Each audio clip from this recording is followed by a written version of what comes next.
We are live.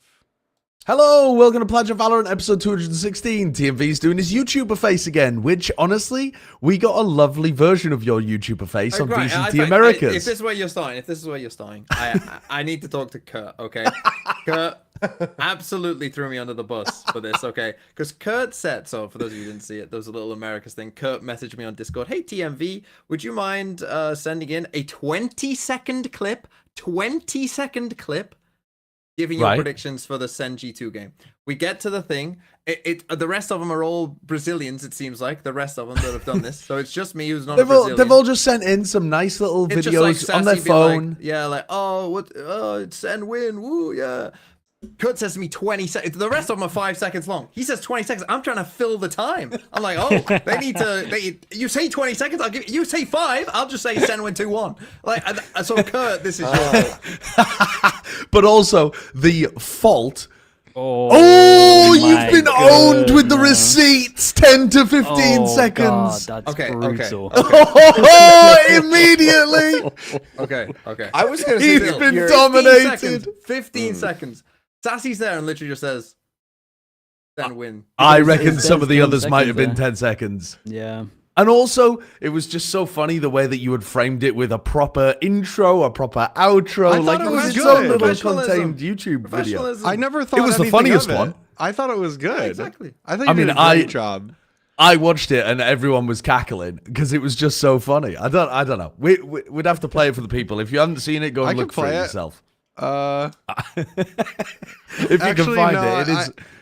I mean, he sent it to me. It's right here, but I don't think it will play with audio. No, it's wrong. It's in the context.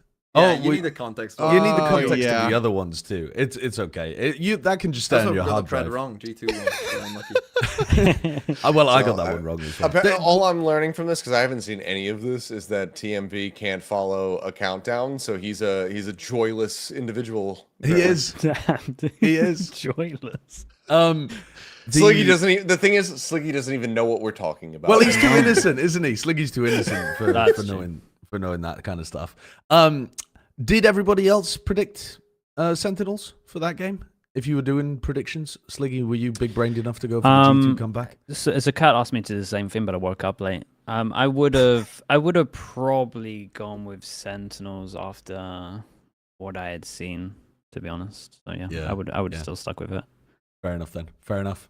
Okay. Well, we'll get into to explain to people the run out of the show today. We're going to be talking China first because they've just wrapped up over there and EDG are no longer in the running, so that's huge news.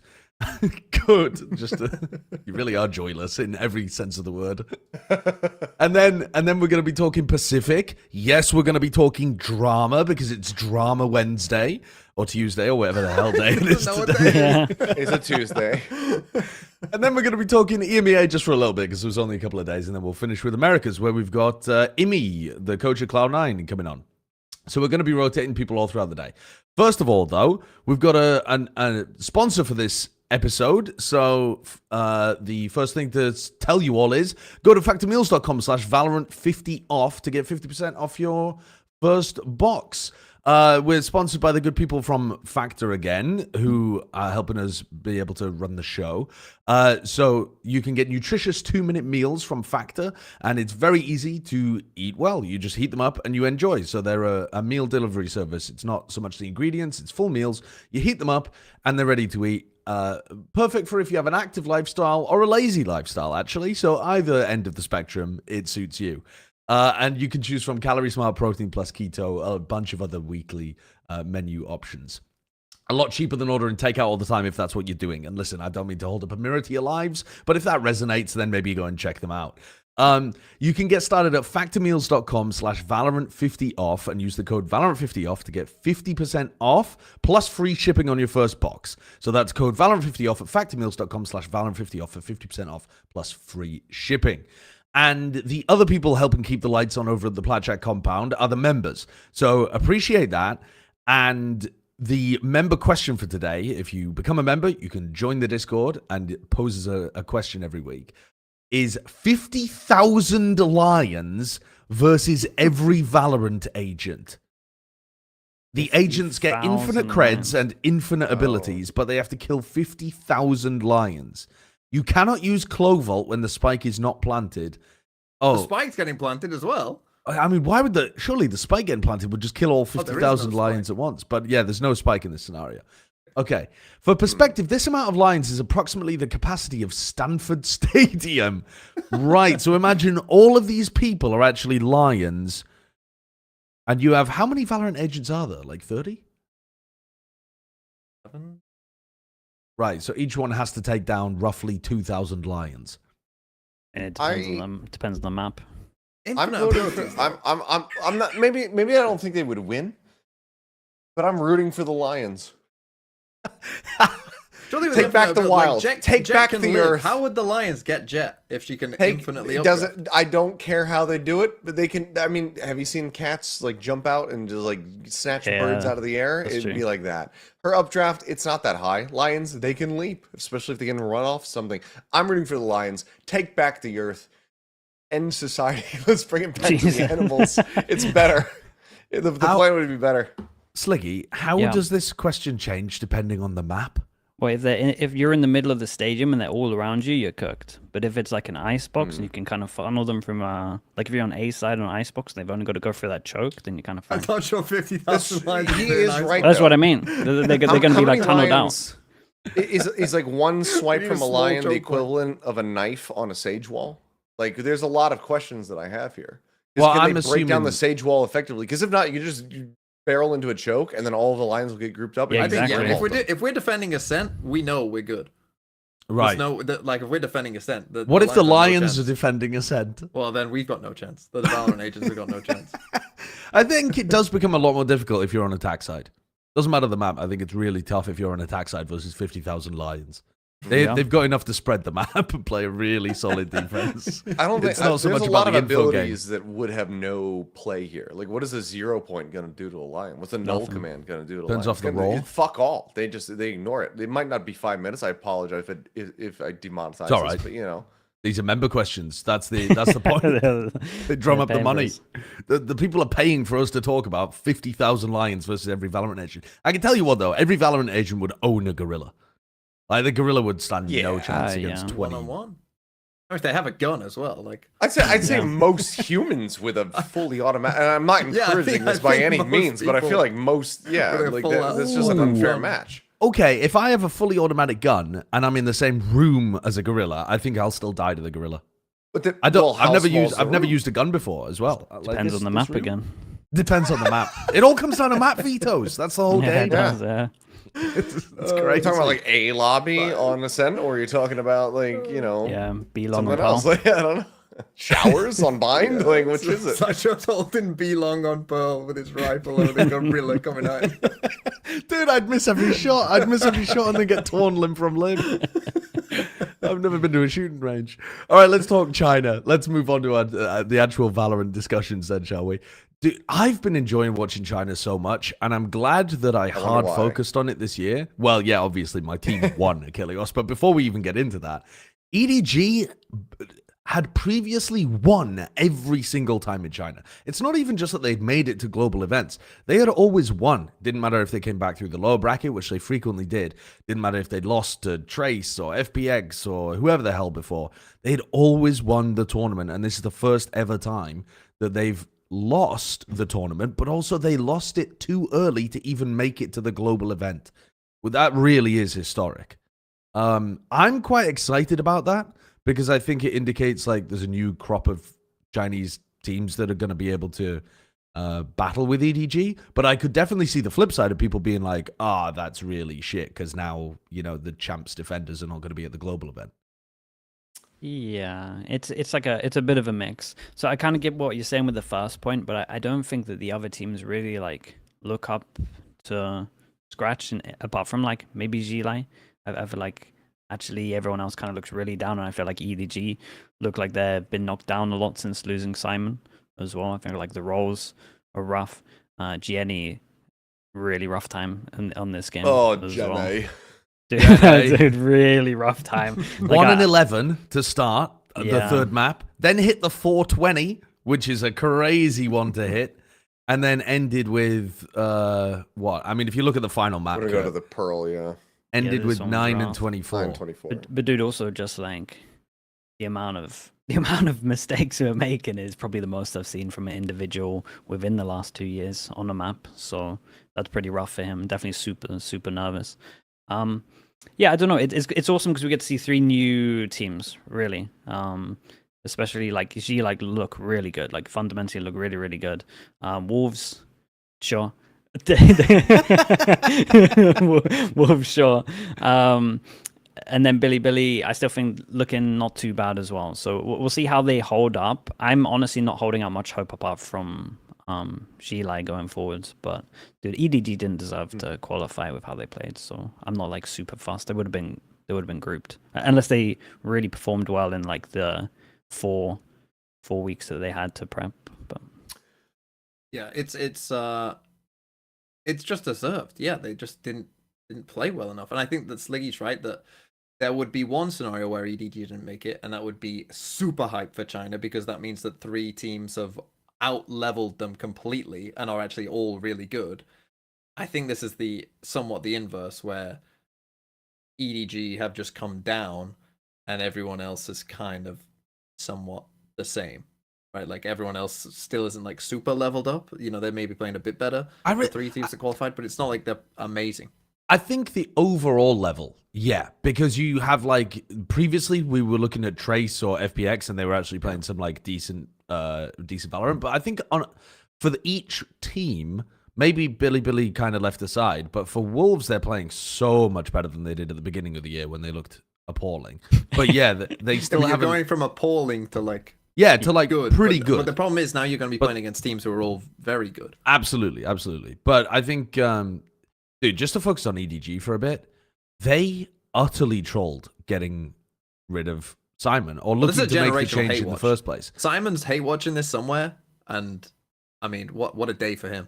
And that's not to say, well, I mean, is it a great day for him as well, though? Because he's just got to watch on knowing that probably nobody will pick him up as well because of the way he flamed out of this team. Things he had such a big falling out that there was definitely a little bit of like hatred there. So he probably had a pretty good time watching this. I'm not saying it was equal to watching champs, but the happiness levels were probably pretty high up there for him, to be honest. Because like it was a big fallout from the team, really, and public, obviously. So yeah, dude, it's like you said, they didn't deserve this. They looked rough, and they lost. With like putting all of the drama like to the side, they lost their best breach player, one of the best breach players we've seen in like a breach heavy meta with Teo.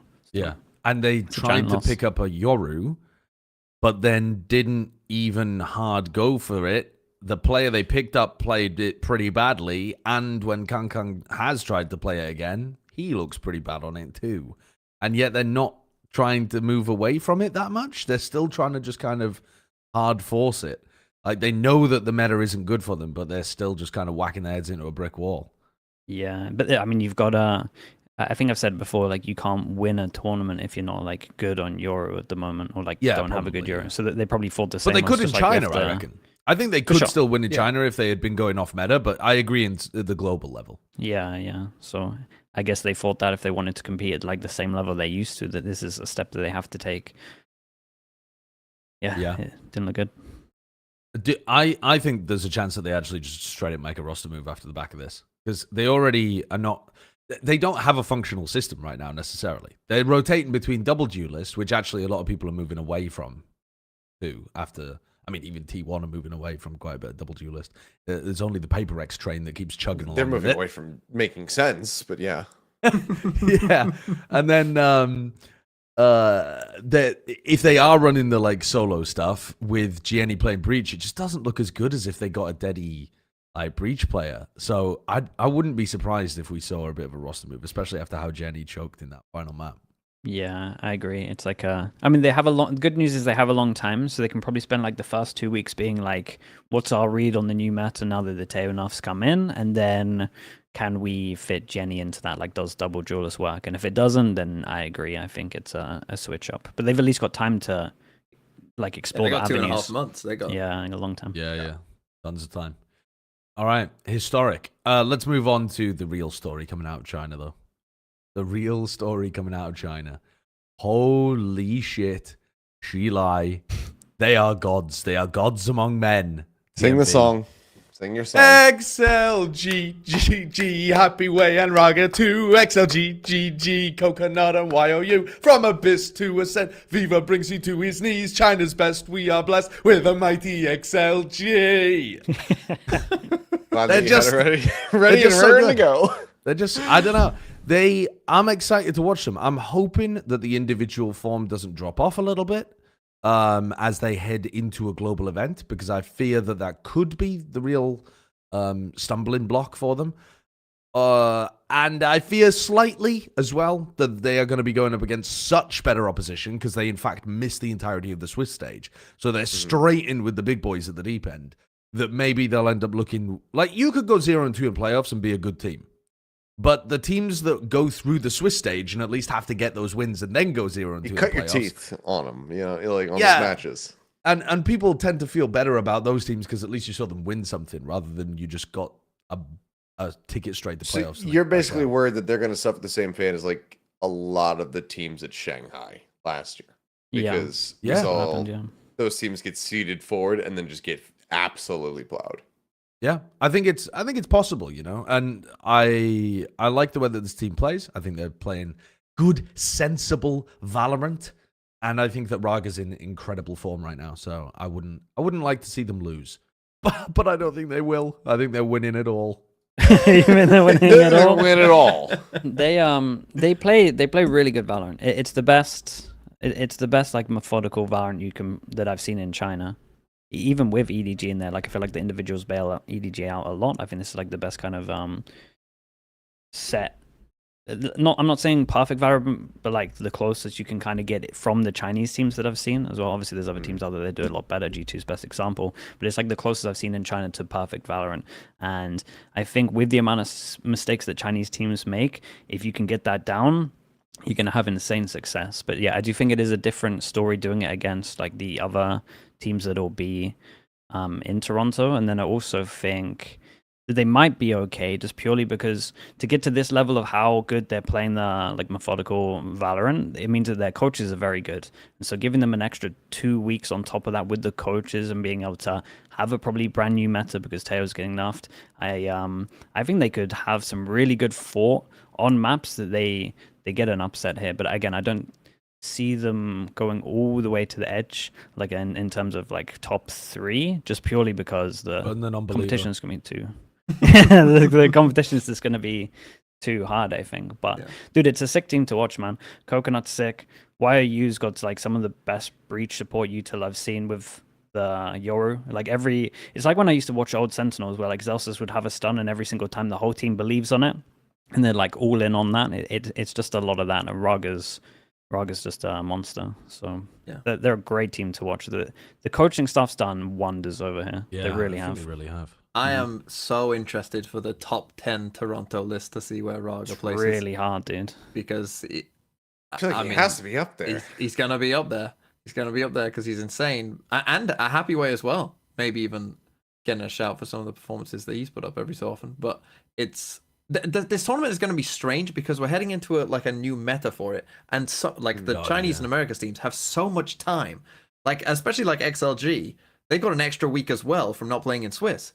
So, but also China, after not picking up Tejo very much at the beginning of kickoff, are now playing 71% Tejo pick rate. That's so they've got the biggest hangover, I guess, compared to the other regions. Yeah, I did the maths. It's like so America and China get 34 days before their first game. This is Group Swiss stage, so the XLG will get an extra 2 weeks basically on top of that. Pacific 26 days, EMEA 20 days. So the difference between EMEA, Americas, and China is 14 days, 2 weeks for a new meta. That's kind of crazy.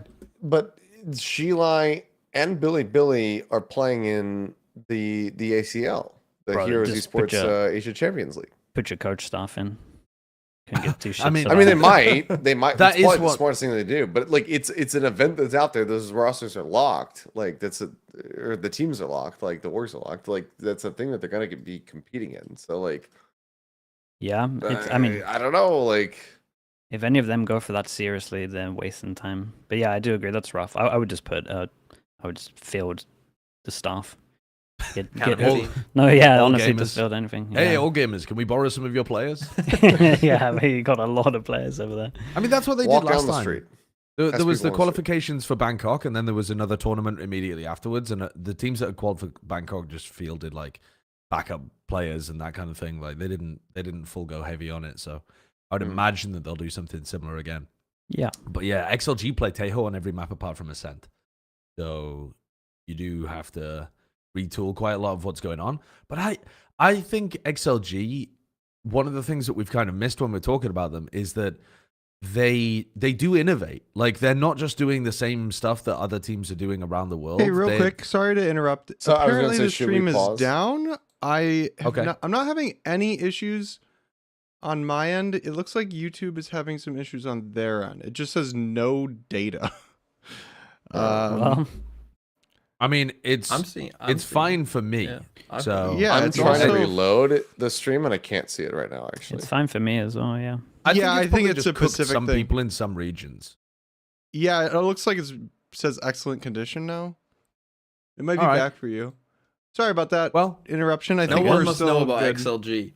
yeah, Yeah. We missed the whole Yeah. segment. Yeah, nobody's been watching China, and now nobody can even watch us talk about China. It's a hidden region.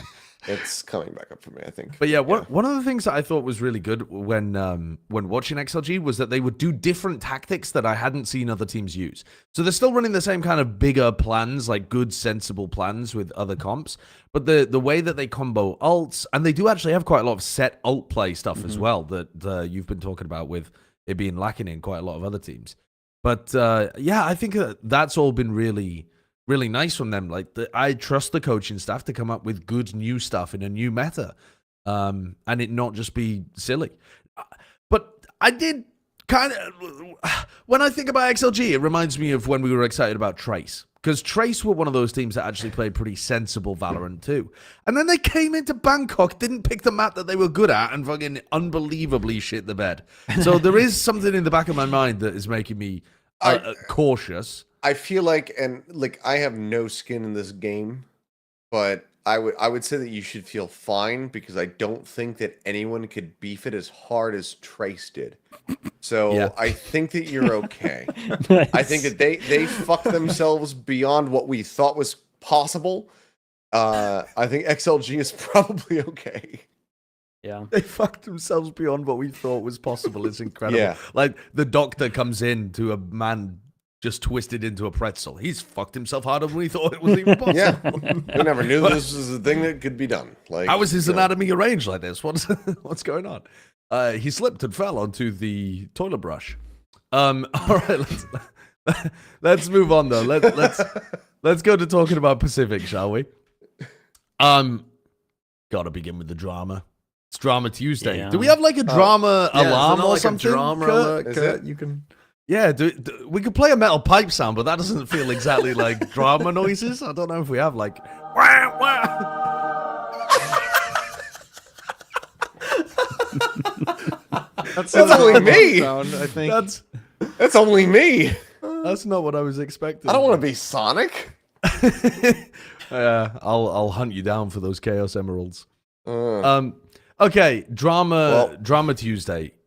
The topic is going to revolve around scrim sharing, but more importantly, the topic is going to revolve around unvalidated claims without evidence presented, which I think is going to it's great for end up- speculation on a podcast. Yeah, the court of It's opinion it's is the going best on. thing to Yeah. talk about. Yeah, dude, they're right. I guess came I'll explain what prepared. happened. Yeah, I'll explain what's happened without going too much into the opinion and stuff, and then we can talk afterwards about like interpretation of the facts. All right. Yeah. So what happened this time around? In the past, Frost has talked about Korean teams sharing scrims. I think it started with him talking about T1 because it was just after Talon had lost to T1 a while back. But then he just has made allusions to it more generally being an issue with Korean orgs in Valorant, but he hasn't been specific and hasn't given evidence, though he said he's presented evidence to the head of the VCT Pacific. Yeah. But this time around, what really kicked the drama off again was that he refused to fist bump Termi, and that kind of spiraled up. And then in the press conference, Termi said that he'd been called a motherfucker or something. And apparently this beef is unrelated to the scrim sharing. Yeah. And it's actually because of a mistranslated comment where Frost thought that Termi had made a comment about his mother. Seth, fill us in on those kind of details, because they're vitally important, I think, to understanding this. Okay, so I won't claim to be as in the know as a Korean speaker. I only know so much. But as this was developing, I dragged my wife into this, and I said, look, help me try to understand what the fuck is going on, because I know a decent amount of Korean, but I need to know if I missed something. And as it turns out, I didn't. Like, if the etymology is correct about the comments about Frost's mother, which even if those were stated, I don't think, and I'm not trying to just defend Termi, like I'm cool with both of these guys, because I'm not trying to take a side. But I think that even if the comments that were quoted were said, it's not that big a deal, because I think saying, oh, did your mom not teach you manners? I don't think it's a slight on somebody's mother necessarily. It's not like calling her a lady of the night or something of ill repute. Like, that's not that bad. That's not as bad as what Safe said, for instance, as well. Like, it's... Well, that was about his own mother. Fairly, yes, but it's fairly tame. It's fairly tame is what I'm trying to get at. Either way, if it's from that segment on the Korean analyst desk, it was never said. And Jen saying that this is where this rumor came from and he never said it, I trust her as somebody who basically consumes all of these translations and moments and whatnot that are happening between the coaches for her own research, and so that she can ask them appropriate questions. I trust her. So I'd say that if that's what the stemming point is of this beef, this is the dumbest fucking thing I have ever seen in my life, because it is literally just rooted out of some person, literally like one guying the internet saying that this is where this thing is coming from. I think it's probably more than that. And I think that Frost still would take offense to Termi saying that he is crazy person, saying that he is somebody who is ill-mannered, because he did say that in the interview. He said, I think he's somebody who doesn't have that many manners. I think he's somebody who's unprofessional in the way that he behaves. Those were the things that were said. Nothing about his mother. But yeah, like that. It seems like this is basically the crux of it, aside from the scrim stuff, which apparently also doesn't have anything to do with the RX, even though people have said that it does, but then they've gone back and said that it doesn't. Like, the whole thing. This is a fucking clusterfuck, if there ever was one. Like, it's the most widespread, most assumed random bullshit amalgamation of a rumor mill that I've ever seen. This is so that funny. has nothing based in fact from basically either side.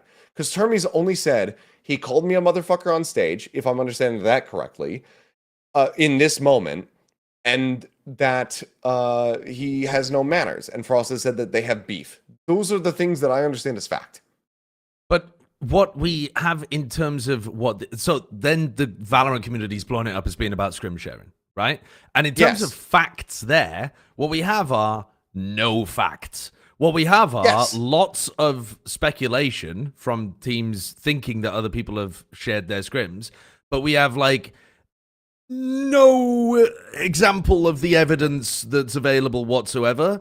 And Termi seems to believe that there could be no evidence because he publicly stated, if there is a shred of evidence, I will retire on the spot. Which, that's not really what you're supposed to do if there's something out there. If someone's got receipts out there, you're supposed to be like, oh, no, don't worry. Like, this is real. And then you play it down later on.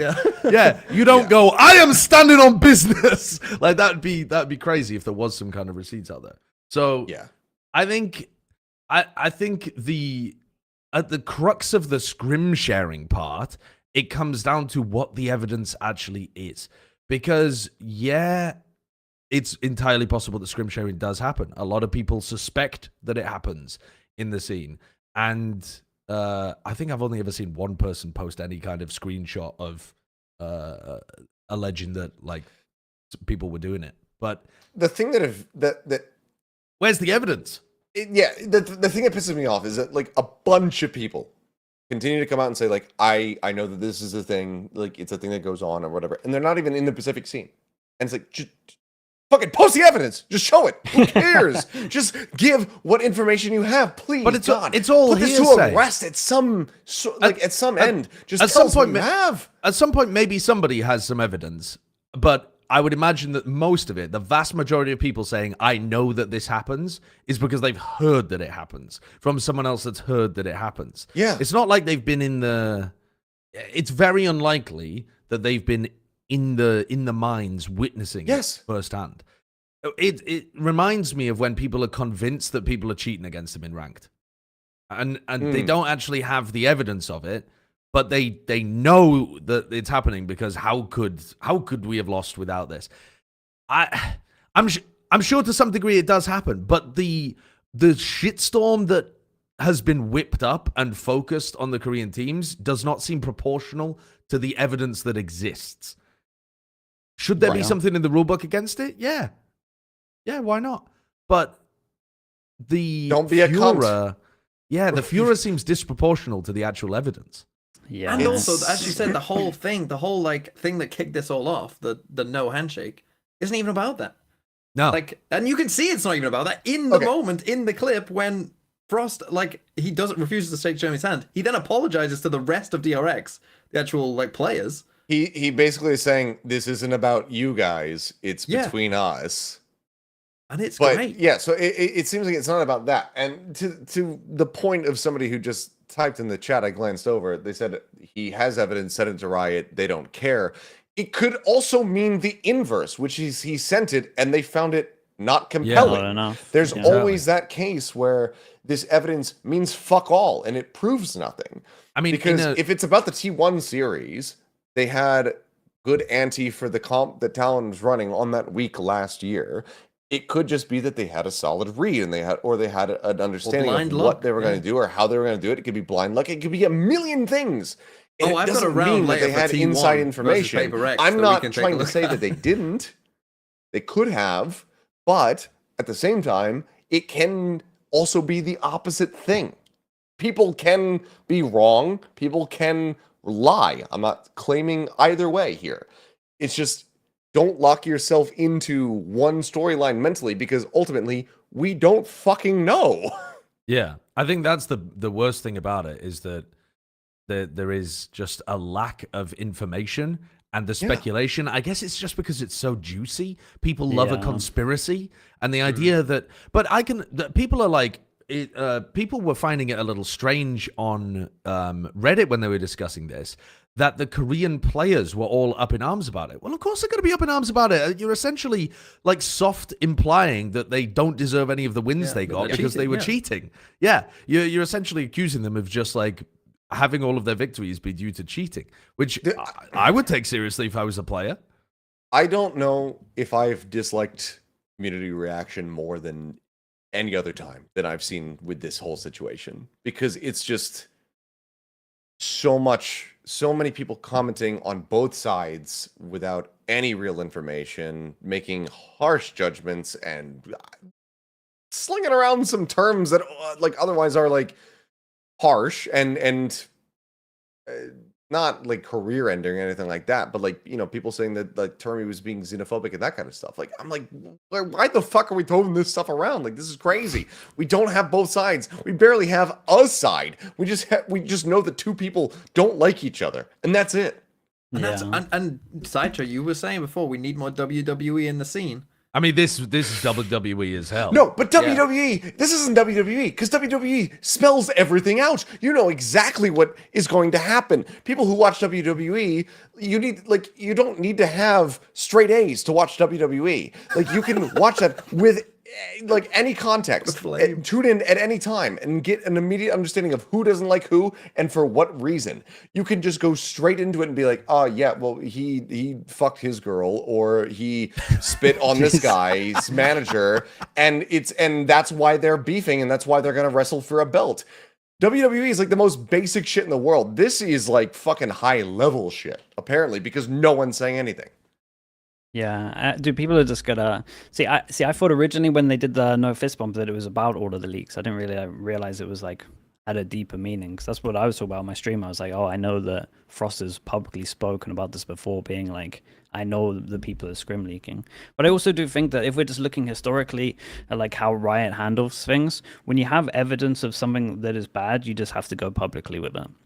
Because if we actually look at how Riot have handled stuff, every single time it takes some kind of public outcry, whether it's like the G2 and guard thing, them not getting in, obviously like the most recent stuff as well. It's just like you got evidence, you gotta post it, and scrim sharing does exist.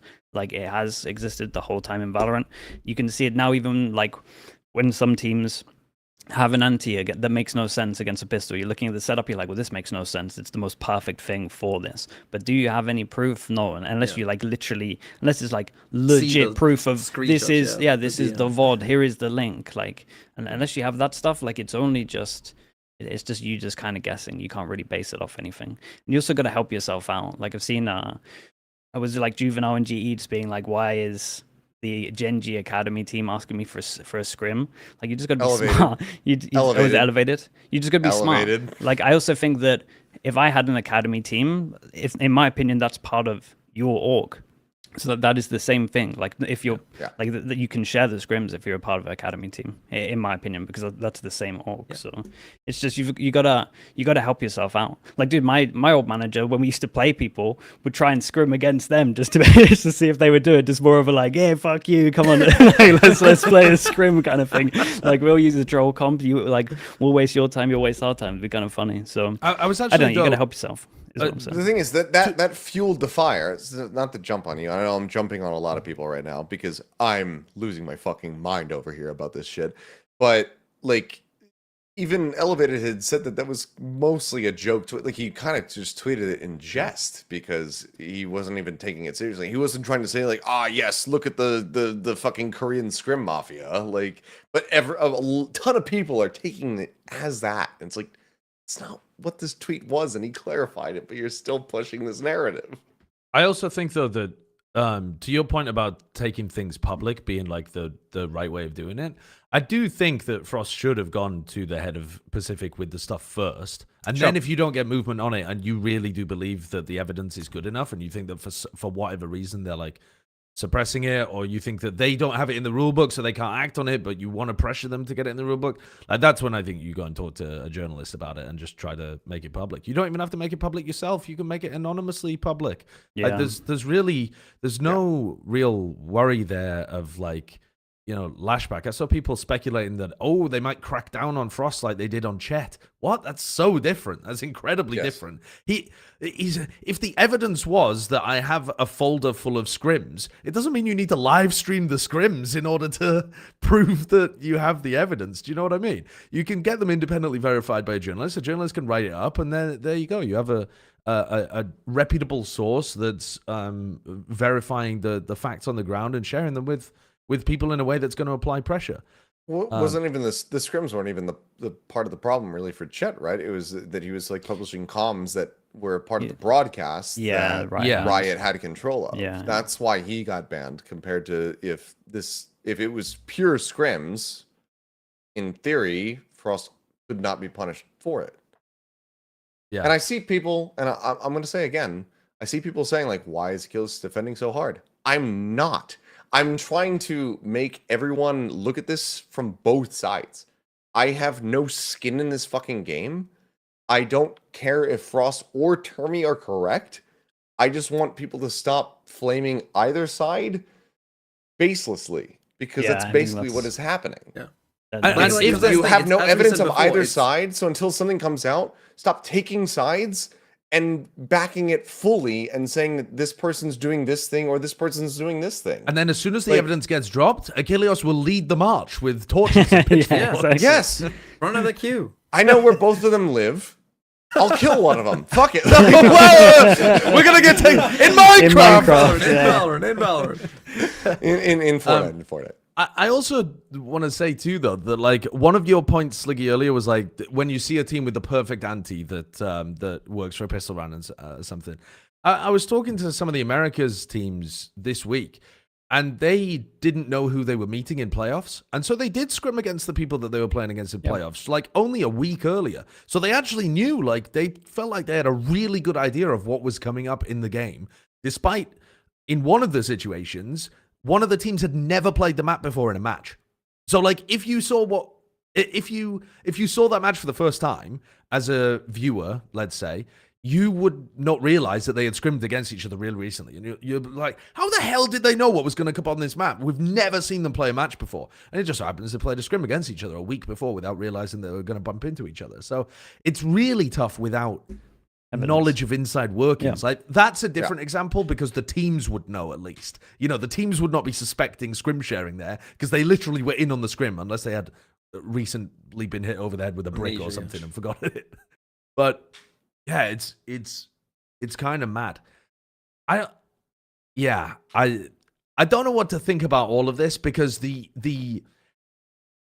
it's like Frost accidentally backed into publicizing his cause in a really powerful way by being petty and taking something that wasn't related at all. Well, yeah, this is the main problem, though. Frost has got his hand in too many drama pies. You know, because so we think it's one. Before he's been, drumming up this scrims sharing stuff. So when a completely unrelated one comes up, everyone thinks, oh, they must have been sharing scrims. The problem is it's been slices of each, and then you're taking like basically 8 slices and you're combining them together and saying like, well, this is a whole pie. They're all related together.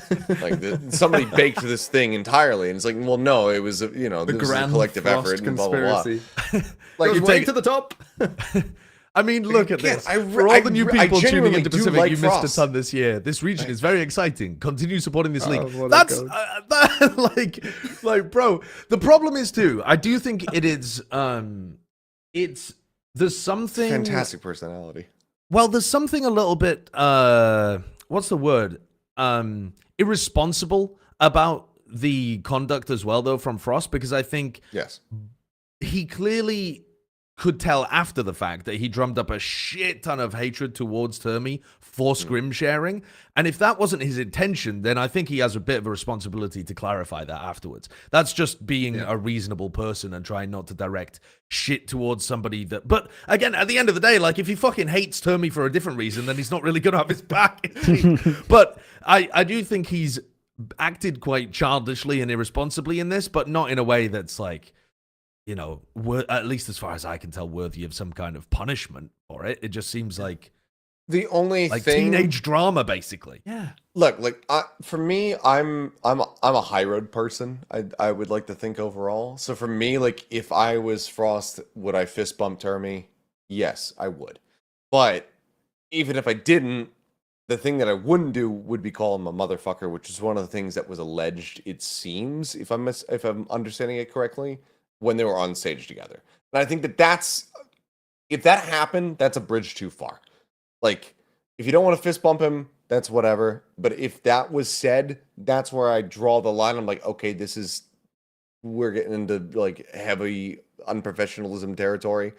But if it just ended at the fist bump and that whole part wasn't correct, or I misread something, because apparently people are just fucking translating shit incorrectly online, then that's fine, because obviously we don't have that moment mic'd. We can't hear it from where we're sat. But yeah, otherwise, I'm like, did you need to do this? No. Do I understand why you did it? Maybe. Was it all based on a mistranslation? Also, maybe. Yeah, so there's a lot of maybes here. By the way, with regards to that, if I found out that, like, I don't know who I'd even use as an example, but let's say, like, if I found out that Sassy, while he was co-streaming, let's say, had called me a bald motherfucker. His mum can only create bald people. It's sick. It's disgusting. His mum's a freak. All the people Like, sassy you would pick to say that. well, because he's bald, so Okay. and speaks Portuguese, so that's why I'm saying like maybe Sassy would say, you know. But like if I found out, if I had heard that through the grapevine, I'd at least ask for a source and try to get it translated myself. I wouldn't be looking Sure. for like I feel like in order You're to just hold on it, cast and sassy. He's a Yeah, let's call them up. Sassy that motherfucker, he could never win with Sentinels. yeah. Right, I- I'm doing it. I keep seeing this brought up again, glancing at the comments, but I think it's something that should be discussed. And I'm curious as far as your guys' opinions. The comment from Termy during the press conference about where he roughly said, and I'm probably misquoting here, but he basically said, like, I don't know how long Frost will be in Pacific, but I wish he would go back to his home country, America. How does that read to you guys? I would say it's I do think that that's an inappropriate comment, basically, because I understand where he's coming from in the sense of like this guy is being really rude and kind of bringing something that we don't want into our league.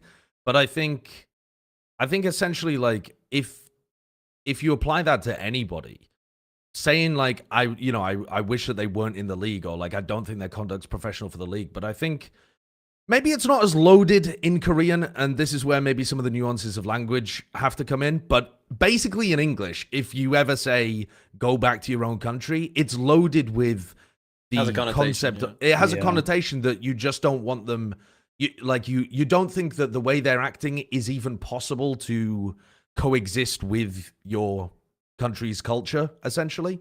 So if you say that in English, I'd say it's almost entirely got to be at least having some like xenophobic undertones, even if you can tell like why it might be the case, or why somebody said it. I just think almost always it's not going to be an appropriate comment to make. Yeah, the But problem maybe is when it's not people as say that inappropriate in in Korean. English, we like it has a very specific connotation of like applying not just to Right. a single person and applying to Right. anyone who is, you know, like whatever you're describing, and so it probably just is. And So like I don't think it was meant in that way, if you know what, like I don't think he means that in that way. It's just the way that it's translated into English doesn't sound great, because we often have a connotation with that, and he is referring to one specific person, not Okay, a whole group of people.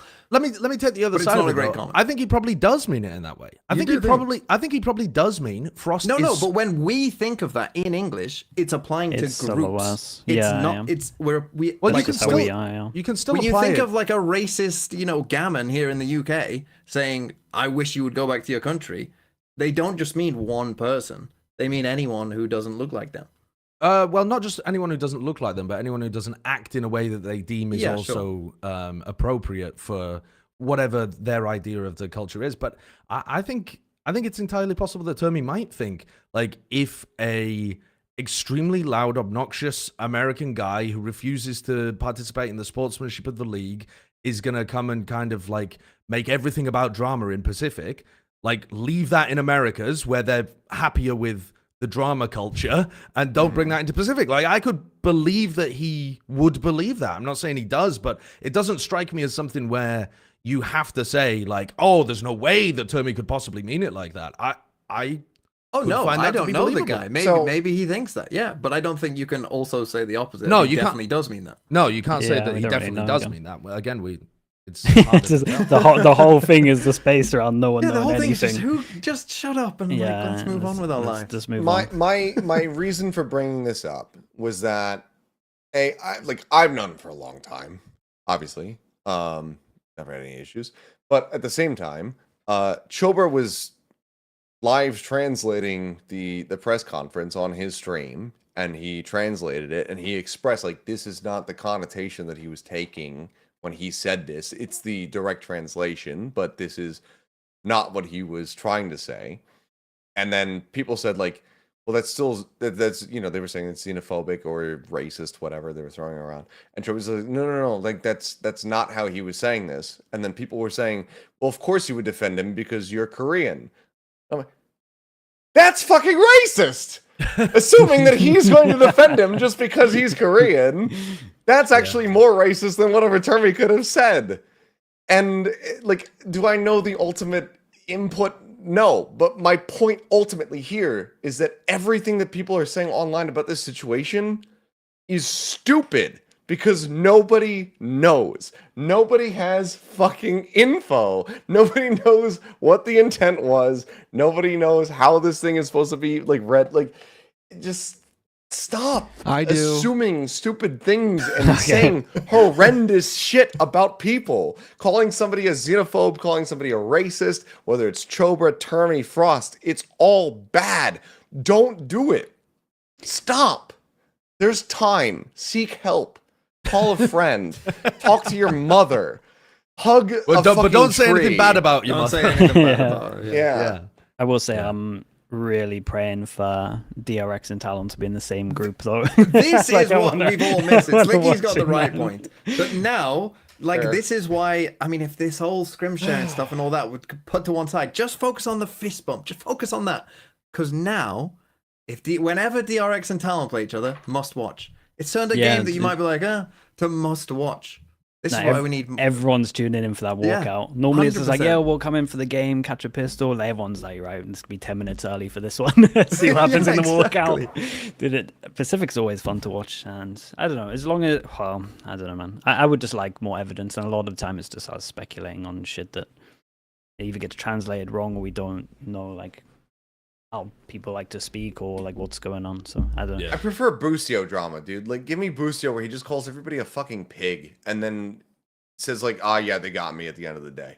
Like that's so much better. Like, I respect Frost for like doing it at the start of the series and like saying like, "No, fuck you, I won't fist bump you." Like, it's always better to talk your shit or make your statement before you play the match, because if you do it after you win, then you just look like somebody who's like playing the fucking, you know, the numbers or whatever, making sure that you always look like you're coming out on top. Like, I respect somebody who's willing to put themselves out there before the game is played. But like, fuck me, man, this thing has gotten out of hand. People are just drawing fucking conclusions where they have no brain power to do so, I feel like. All right, well, let's talk about the match itself then. We'll talk about T1 Paper X in a moment. They but for got now- fucked. Yeah, well, for now, let's talk about DRX Talon, right? So, yeah, you said They you gotta got talk it beforehand. they did get blasted on map 1. What's the read on this? I mean, DRX seemed like this broke the puzzle, didn't it? This broke the pattern. No, No, the the streak lives pattern's on. strong. No, The pattern- oh yeah, the they pattern's Oh, going. sorry, the pattern is still No, they on. played yeah, because they beat perfect- Nongshim. perfect Sorry, I forgot traffic about light Valorant. That was God, Frost's it's mistake incredible. doing this before, thinking he could break the streak. Yeah, you can't go Yeah, up what a against the fool. curse on this one. No, but it was very one-sided. Like, I liked the Talon had like a pretty good game plan, even though it doesn't look like it on Icebox. They had a pretty good game plan for the defense, where they were like pushing behind all the time, and they like actually like locked them in over towards A. And then they Hyunmin just would lost kill for every you. single angel. Yeah, it'd just be like Hyunmin on site, just spinning around, killing like 3 people. You're like, well, they probably like macro-wise, you pause the mini map, like Talon should have won this, but the individuals of DRX just looked a lot better. So it was just Mako, Hyunmin just really stepping up. And again, I feel like Talon had a good idea going into the game what to do. They just got outdueled, in my opinion, especially when you're looking at Icebox. That's like the reasoning for the first map, at least for me. Yeah, I agree. Like, they went for, as you said, it was a lot of A flanks coming back to A, losing a lot of duels, lose the map. Second map was a bit more interesting overall, I'd say. Talon, Bane frustrates me so much on Fracture. And the fact that he lives in tower, he fucking lives at one Bane lane in tower, and just lives He's there fucking Rapunzel. against He's Tails, up there. against Tail Breach, and somehow seemingly just never gets punished. You're like, I keep thinking like, surely this is the round where they just fucking stun missile tower and he's dead 100% No. before he even take. No, never happens. So that was a bit frustrating for me on the second map, but He's was a close one, though. Rapunzel. He lives there. They don't say Rapunzel, Rapunzel, let down your hair. They say Rapunzel, Rapunzel, please stay up there. And he just fucking sits there with a fucking shorty. And if anybody comes in, he just destroys them. You've been working on your lines for the DRX PaperX game. I mean, Yeah. that would be a banger to bring out. Rapunzel, stay up there. No, this map was close though. It came down to a lot of like entries from. Again, I believe this came down to the individuals again making the difference. Loads of entries, loads of clutches going the way of DRX. It's hard when you got big impact rounds, you're a man down, or you're just losing big clutches. So I just feel like when I looked at Talon, like game plan wise, strat wise, prep wise, pretty good. I just feel like I don't want to say the individuals crumbled. I just felt like the individuals from DRX looked better. Fair enough. I mean, they have been playing pretty well recently. I mean, I guess freeing is not... I got to point out as well, I've been working on Americas. I didn't have time to watch all of these Pacific games. I didn't get to catch DRX Talon. I did watch the PaperX one because must-watch television.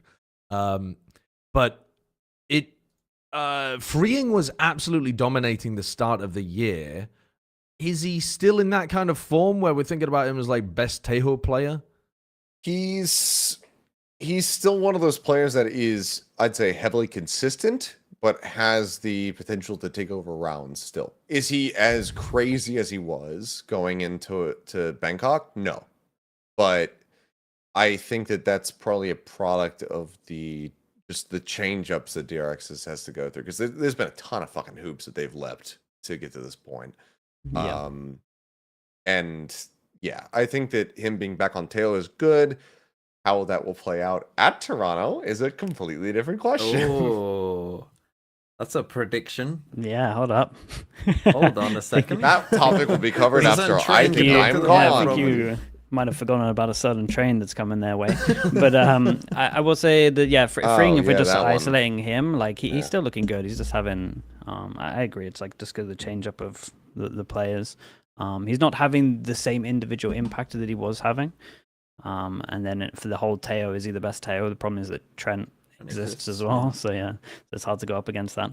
But I mean, he's still playing good freeing. I think it's just, I don't see anything like changing from him. It just feels like that I don't know, at least in this game, he didn't have to do any of the he probably just needs to crazy carry stuff. less than he maybe did. Yeah. Probably Probably more worrying, You'll still actually. see him get like a 3K and it's like, oh yeah. Like Yeah. he's still pretty good. Yeah. We got to discuss the train then that's heading towards DRX. Okay. I fucking hate that this train is still moving. I hate it. Yeah. I tuned in to watch T1 PaperX.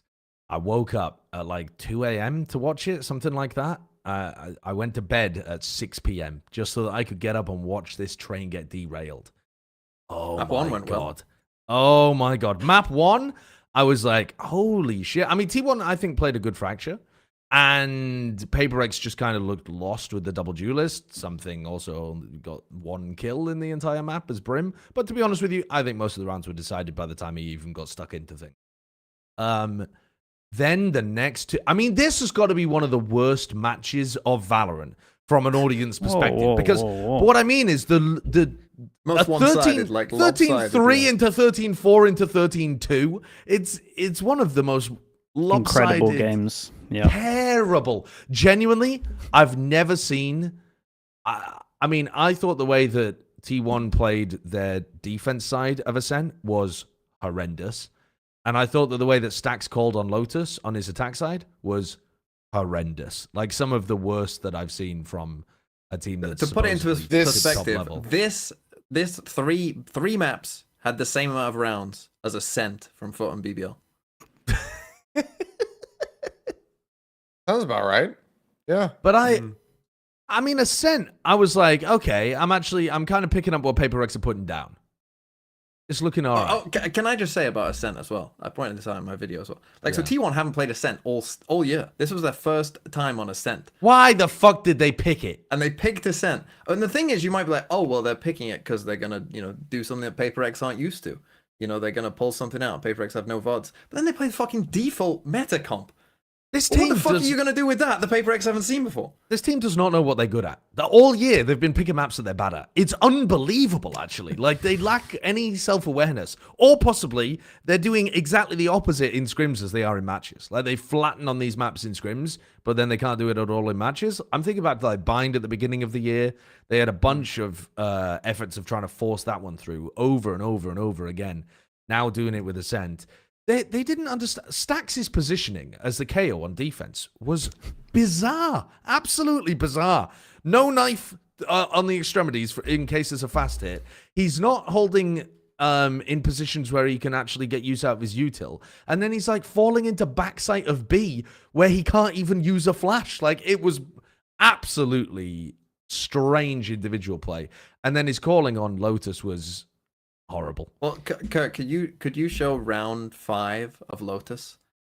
Just as if you want to talk about scrim sharing, this is unbelievable. If you just show the map, Kurt, of round 5 as the round is about to start. Is this after the pause? This is after the timeout. 5-person stack. Paper X go for 5 players on A. Defense side, Lotus. There's 3 sites on Lotus, you might know, and C is a long, long way away. You go to the start of this round, Kurt. I mean, the device on his way. It gets like 5 players off a timeout. You want to talk about scrim sharing? Oh, when T1 got these 2 ults, they're fucking going A. I was gonna make that joke and I couldn't. This is the thing that you guys aren't getting at the moment. You're focusing on the negatives. This was T1 Prime Masters format, but it's just the fact that it's just the fact that Paper X just had the read after timeouts, 5-person stack, something Sliggy. playing Yoru like a Yoru, absolutely wrecking them. Sliggy. You guys are just focusing on the negatives. You got to start looking at the positives. Why Please, the fuck please is Meteor don't- playing Tejo here? Why is Isu on you- Viper? Why are we still doing this He on played this map? Teo like Viper, if that makes it any better. He did. He was fucking lurking with Tejo on a bunch of these rounds.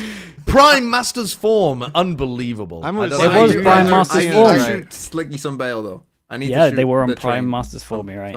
Sliggy, T1 I were not hold on you Prime in Masters high form, but- regard You guys as one of the mean? smartest people in the scene. Please don't make me change that. No, but I too, Sideshow, when we first watched that game, I was like, fucking hell, what a T1 doing. And there are a lot of bad T1 rounds. Holy fuck. But I made a video about it today. And going back and watching it, I mean, another thing we all should point out as well is T1 don't know what Fade does. This has to be, since 2022, this has to be the most Fade Prowlers across Ascent and Lotus that weren't shot at. It's crazy. But I will give credit to Paper X on some of them. The timing of some of the util, in terms of like flash timing with like a Fade Horn, you know, with a nade or whatever, like was really quite good. Like when you go back and like watch all the little pieces, like some of the things Paper X were doing over towards A and the little different setups they had, it got me worried about this train. As someone who feels like it's too late to join the train and like doesn't fully like it's like, oh, I'm not sure. I think I've missed it. I think it's gone. I'm a bit worried because they did genuinely look like really quite good on some of these rounds. Yeah, they're actually playing like really, really well. The problem, the fracture comp isn't great. They don't really have a drone, but you don't really need a drone when you got a train. I think That's they the have a jing. Like a British They have train. a Like, fucking there's a jing. British train conductor. It's an hour late. The train just turned up an hour late, as usual for British trains, and that's why they lost the first map. And then here they are. But dude, they look in good. this series, Sideshow, you want to yeah, give us sure. some positivity? I'm getting a lot of negative vibes. It feels like you're talking about C9 or something with their run where you can't say anything positive about Paper X. You want to chime in on something positive that you thought was good about them? Yeah, I think actually that they figured out a composition that they really have a good feel for on Lotus. I don't think the double duelist on Fracture seems to fit them. They seem like they don't know whether they just want to run like big hard execs, which kind of get crushed by T1, or whether they want to try to slow it down, but then they don't have good ideas for it. But on Lotus, they actually do look like they really understand how they want to play the comp. I just couldn't get over the fact that T1 were playing dreadfully. But then the problem that I'm having again here, Sliggy, is that Paper X have played now 4 times and they have 4 wins. And they've played against 2 of the worst teams in Pacific. And then they've a played Masters winner. And then a team that came first in their group. Okay. A fraud. Now, do you think T1 playing like this would have won Masters? They did. No, they didn't, Sliggy. They didn't play like this in their games to win Masters. You're rage baiting like hell. And do you think that Boom would have won their group if they were playing like this? Like, Boom have got to have one of the biggest fall-offs from their group performance into playoffs. This team capitulated as soon as they got into a bracket stage. They didn't win a map. They didn't look close in any of the maps. They didn't even look close. It was a completely different team. If you only tuned in for playoffs, you'd think that this team was, I don't know, like buying wins in the group stage or something. I will say what Sliggy is saying is hard bullshit. Sliggy is speaking some hard bullshit about it being the same teams. But PaperX do look a hell of a lot better. They look a hell of a lot cleaner. They have a solid idea of what the fuck they're doing compared to previously. But yeah, it is definitely not the fucking Masters winners, and it is definitely not the fucking stage winners that they're playing against. Because right now, like T1 and Boom have had a fucking collapse, and I don't know what is going on there. With T1, you could see it coming for a while. I think they have lost their identity, which is it's been building up, but it's still like I would say way harsher than what we could have anticipated. Because you would think that this is a team that's like, okay, well, they'll always at least know where to put the players to maximize them. And now I'm not even sure if that's true. I mean, fucking Meteor's playing tail. Like, what the fuck is happening? But, I mean, they did do that in the game against DRX, and it went to OT. So I think they were also just... Yeah, and they were the ones that had match point. They couldn't close it out. And Bane had fucking appendicitis. Yeah, true. It was literally DRX, awaiting surgery, and they couldn't beat him. DRX are not falling off right now. So if PaperX beat a DRX, they apparently 2-0'd the greatest team in the world. So true. I'm sure you guys will come up with some kind of storyline. How DRX didn't turn up on the day, someone was ill or something. They lost all the pistols. Sliggy, like at that point, it won't. I won't matter. have to. Do you not want to talk about Boom at all? Sorry, are we moving to DRX? I mean, Boom. I don't think Boom looked okay in the last series, but still very bad. Nah, they didn't. They kind of crumbled, to be honest. Like they had moments, is what I mean to say. Oh, so they didn't look like an undefeated group stage team, Sliggy. No, they didn't. Yeah, I agree, but they are undefeated. I'm just saying the facts. I was just stating some facts. Masters winners, group winners. But no, they did kind of crumble a little bit. But when you hear the ground shaking and you see that train coming towards you, dude, who's not going to crumble under this pressure? I see Famous. I can literally, his hand shaking. It's not from nerves. It's a pure rumble of the train coming his way. That's why he's missing shots. Okay, well, we'll have time to talk about the match when we do a prediction for it. But I do want to talk about DRX PaperX a little bit more. Let's have a look at the playoff predictions, though. So last week's specific match of the week was T1 versus PaperX. So the viewer report card will showcase that the viewers, they went for, with 51% went for PaperX. And you were correct with 12,000 votes as well. People were on that train. Yeah, and you know what? They were correct. Only just on the train. I mean, still, that's a lot of people on the train. 12,000 hanging votes, off the sides of them. No, it's really packed at the moment. Honestly, it's crazy. At one point, I listened back. I listened back, and apparently, like Mini he's shoveling. He's in the engine room. He's shoveling people into the furnace. Yeah, we we ran out of coal and we had to start using people. So we were asking for sacrifices. And then at the end, I think it was like 12-8. So the fans are literally saying, "Take me, please, PaperX win," and they're just diving into the furnace. No, it's everything. I mean, that is like Snowpiercer. You're actually throwing the pour into the engine in order to make it work. I threw this out there on broadcast. I literally said that they should go not track by track, but car by car. Yeah. And somebody could edit PaperX fighting their way up the train to the front. Yeah. Or maybe it's and then like you have the sacrifices because they have those fucking children who like climb into the vestiges of the train, and everyone's like, "What the fuck's going on with that shit?" And no one understands it. So Yeah, those are Sliggy's children. Jesus, it's many. It's many. Yeah, they're tiny. yeah. Very, very good point. All right, so the predictions for this week: we have an upper bracket final between Gen.G and RRQ. Banger of a game. Both teams already qualified for Toronto. It's been a while since we've seen them play as well. They got a long break before playing this game. So let's see who we've gone for.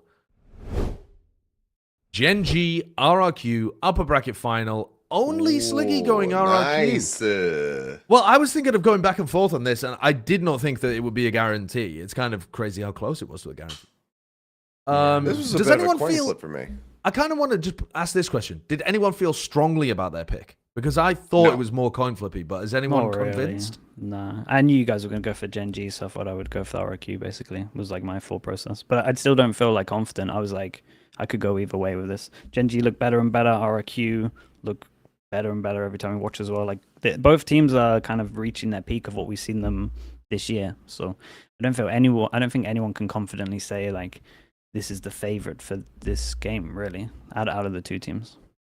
I just picked Gen.G to win the whole stage about a month ago, so it's looking pretty good right now. You and felt pot committed. Just about. Well, I can't remember. It was 2 weeks ago or something. We took a look at who we had winning the whole of Pacific, and Chobra picked Paper Rex, and you at the time were like, Paper Rex. Yeah, No, I might be picked right. T1, so there you go.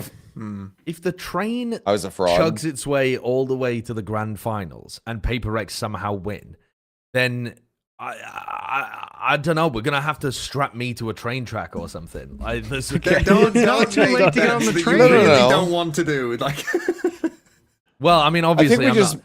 like when Just you make said a, DFM will win the groups, that was not going to happen. This Paper Rex is could make the grand final and win it. they're not winning the grand final. What Paper the Rex are fuck? not winning the grand final. Okay, so what are you doing Look, if they who's do? going to get the rope? Is all I'm I gonna was say. gonna say just make it like an effigy of Slicky. Like that was what I was gonna say. Right, win. strap an effigy of Sliggy to a train track. Whoa. Or to the front of a train, and then just Right. have that train go on forever and ever. You know. I think it's somewhat illegal to mess with train tracks like this. I We're bet you filming. like, we could figure it out. We could make an effigy of Sliggy and strap it to the front of a train in Singapore, and they would just ride it forever. We need Okay. to get like Mimi's model train set, get like a bold Yes. man and yeah, strap that'd be you good. onto it. Wait, now that's a plan. That's a plan. Oh, that's Well, content. okay, what about this? If Paper Rex get to the final, you have to buy a toy train. You have to put it in the back of where that shelf is, and you have to color it in the Paper Rex colors. If they win, yeah, Yeah. I'll absolutely do that. If Okay, they cool. not if they just make the grand Flip finals. this. I mean, If they make it, sure. I still don't think they'll make it, but TMV's point was that they could win the entire thing. That's what I was mocking Chobra for. Having said that, I would have mocked him for even saying they could make the grand finals. So here we are. Let's talk about Well, the now let's game get though. to that series, I guess, because Exactly. we're still talking about it. DRX versus Don't Paper embarrass. Rex is the series that defines who goes to Masters tomorrow. And of course, Sliggy is still on the train and nobody else is. I'm amazed. none I of thought I us. was going to be the only one here, actually, other than You Sideshow. have to I guess understand, I guess though, it was Seth, going you to be have to 50-50. We've then- been doubters before. Yeah. So at this point, do I think Paper Rex can win this game? Yeah. When I went back and watched those VODs, I was like, oh, they definitely could win this fucking game. It would not shock me at all. But at this point, the train's gone. It's left the station. I've been left here with DRX. Me and Termy are just here like, oh. You're out here hate watching now, basically. Yeah. But I'm not like, this is the thing, Sliggy. My heart kind of wants Paper X to win because it'd be more fun. Like I would prefer that. I think like to Paper X going to Masters, I would enjoy. But I don't know. I'm in just, agreement. Doubting. I'm in Thomas. agreement. I think it would be overall better to have Paper X, RQ, and Gen.G as the representatives.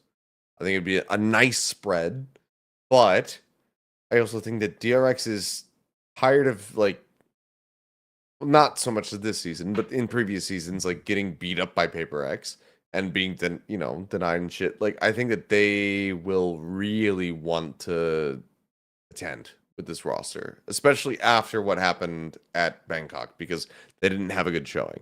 I think they're going to be hungrier than ever. I think they're going to show up. I think they're going to try to dismantle. And DRX is a very good like aggro catching team. Like when you really try to run at them, like they're very good at shutting it down. Yeah. I mean, they'll win Fracture. Like they will win Fracture. Yeah, and they're almost certainly going to pick Fracture as well, because that's been what that's what DRX have been picking like the last 4 games in a row or something. I would imagine that Paper X are just going to pick Lotus as well, because it looks like their best map, and it's it's kind of what they've been winning on recently and picking.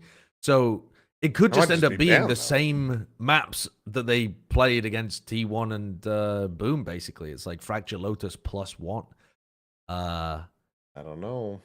I mean, I don't know what the +1 would necessarily end up being, but I don't think they 2-0. I don't think there's any chance. So I'm feeling pretty good about DRX. This feels like a long series to me, and what I will say is that I think that if Paper X wins this, I feel a lot better about them going to Toronto because of the sunset. Hey, see, it seems pretty good.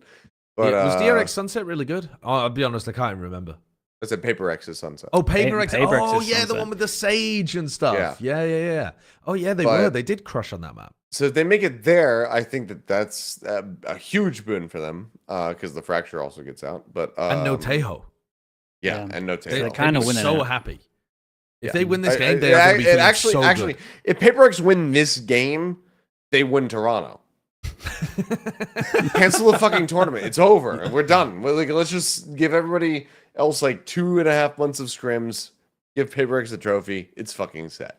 You don't realize that, okay, Paper X, the train would have a lot of momentum going into Toronto. I agree with you. But you know what derails trains? Cows Wolves. on train Oh. tracks. No, not wolves. Wolves are too small. But a good cow, a good XLG cow in the way of the A train. cow. Boom, it's getting Mate, derailed. we would obliterate a cow. We're taking down Masters winners. You want to put a cow in the way of the Literally a cow in the way of a train and it's gone. It's done. I mean, it's mutually assured destruction. The cow ain't Sliggy. surviving. Again, Sliggy. train? Well, I just stated facts, dude. A You can't argue with Masters facts. winner. That's like saying like, oh, I'm dating a fucking like Miss America champion and she's 70 years older than you. Like it's not that comparable, man. Miss America 1921 or something. Yeah. Oh, And I'm sure she's a very lovely lady. She was pre-measles, like Pre-measles. Is that how we're rating before and after? God, watching Team Liquid versus Paper X at Masters and Sliggy's mind just fucking tearing itself apart. That'll be cinema. I think that does it though for our Pacific and China section. I think there's Yeah. dude that Was that the DRX match of the Paper X week? game. Oh, it's gotta be. It's gotta Yeah, be. we're gonna DRX be Paper doing X has to all be of the match matches that we It's predict DRX, this week. PRX. So you can pick Right. this one as well. Okay, so you can vote on both of them, chat. You can vote on Gen.G RQ and DRX Paper X. That's cool. Dude, the viewership is going to go out of control, especially with Finesse co-streaming the Pacific games again. People are going to be going nuts for that shit. Okay, yeah. Achilleos, thank you very much for your coverage today of Pacific and China. I appreciate it. Thank you. I know things a little bit chaotic. I just want everyone to get along. That's all I want. Get along, be measure-headed, and be better people. I love you all. Let's do better, but except for Josh, because you can go fuck yourself. But anyway, goodbye. I was all ready to insult your mother. I'm not going to lie. Jesus. Enjoy All right, your so we're night. gonna Thanks be- for coming on. We're going to be taking Achilleos out. We're going to be getting Kaquka in to talk EMEA. So this EMEA segment, we only have 2 matches to discuss. We So- have some drama as well, according to What? Kaquka. So More she's drama? gonna lead that section of the show. I believe she's here Lovely. now. Hi. Hello, hello. Okay. I'll I be right just back a got sec. here. All right, so Kakuka's got drama to go through. yeah, I'm gonna Hopefully it's ask as good I as honestly the thought that one. you guys called me in for that. Oh, Oh. Seth. Seth is still here. We have you muted. No one can hear you right now. Or they can hear you. The stream can't. So you're just talking to them. This is a personal conversation you're having. Thank It's you, okay, I Seth. accept We your love you apology. Thanks, too. Seth. Thank you so much. I love you. I miss you too. I'll message you later. Yeah. Bye-bye. All right, we've got 2 minutes, and then we'll go crazy. Yeah, it looks like Sliggy. Why am I not hearing AFK. jaunty music? Because I'm working TMV, unlike some people Whoa. around here. If you want jaunty music, then hum some jaunty music, TMV. Oh no, I gotta put on some music. We can't listen to this.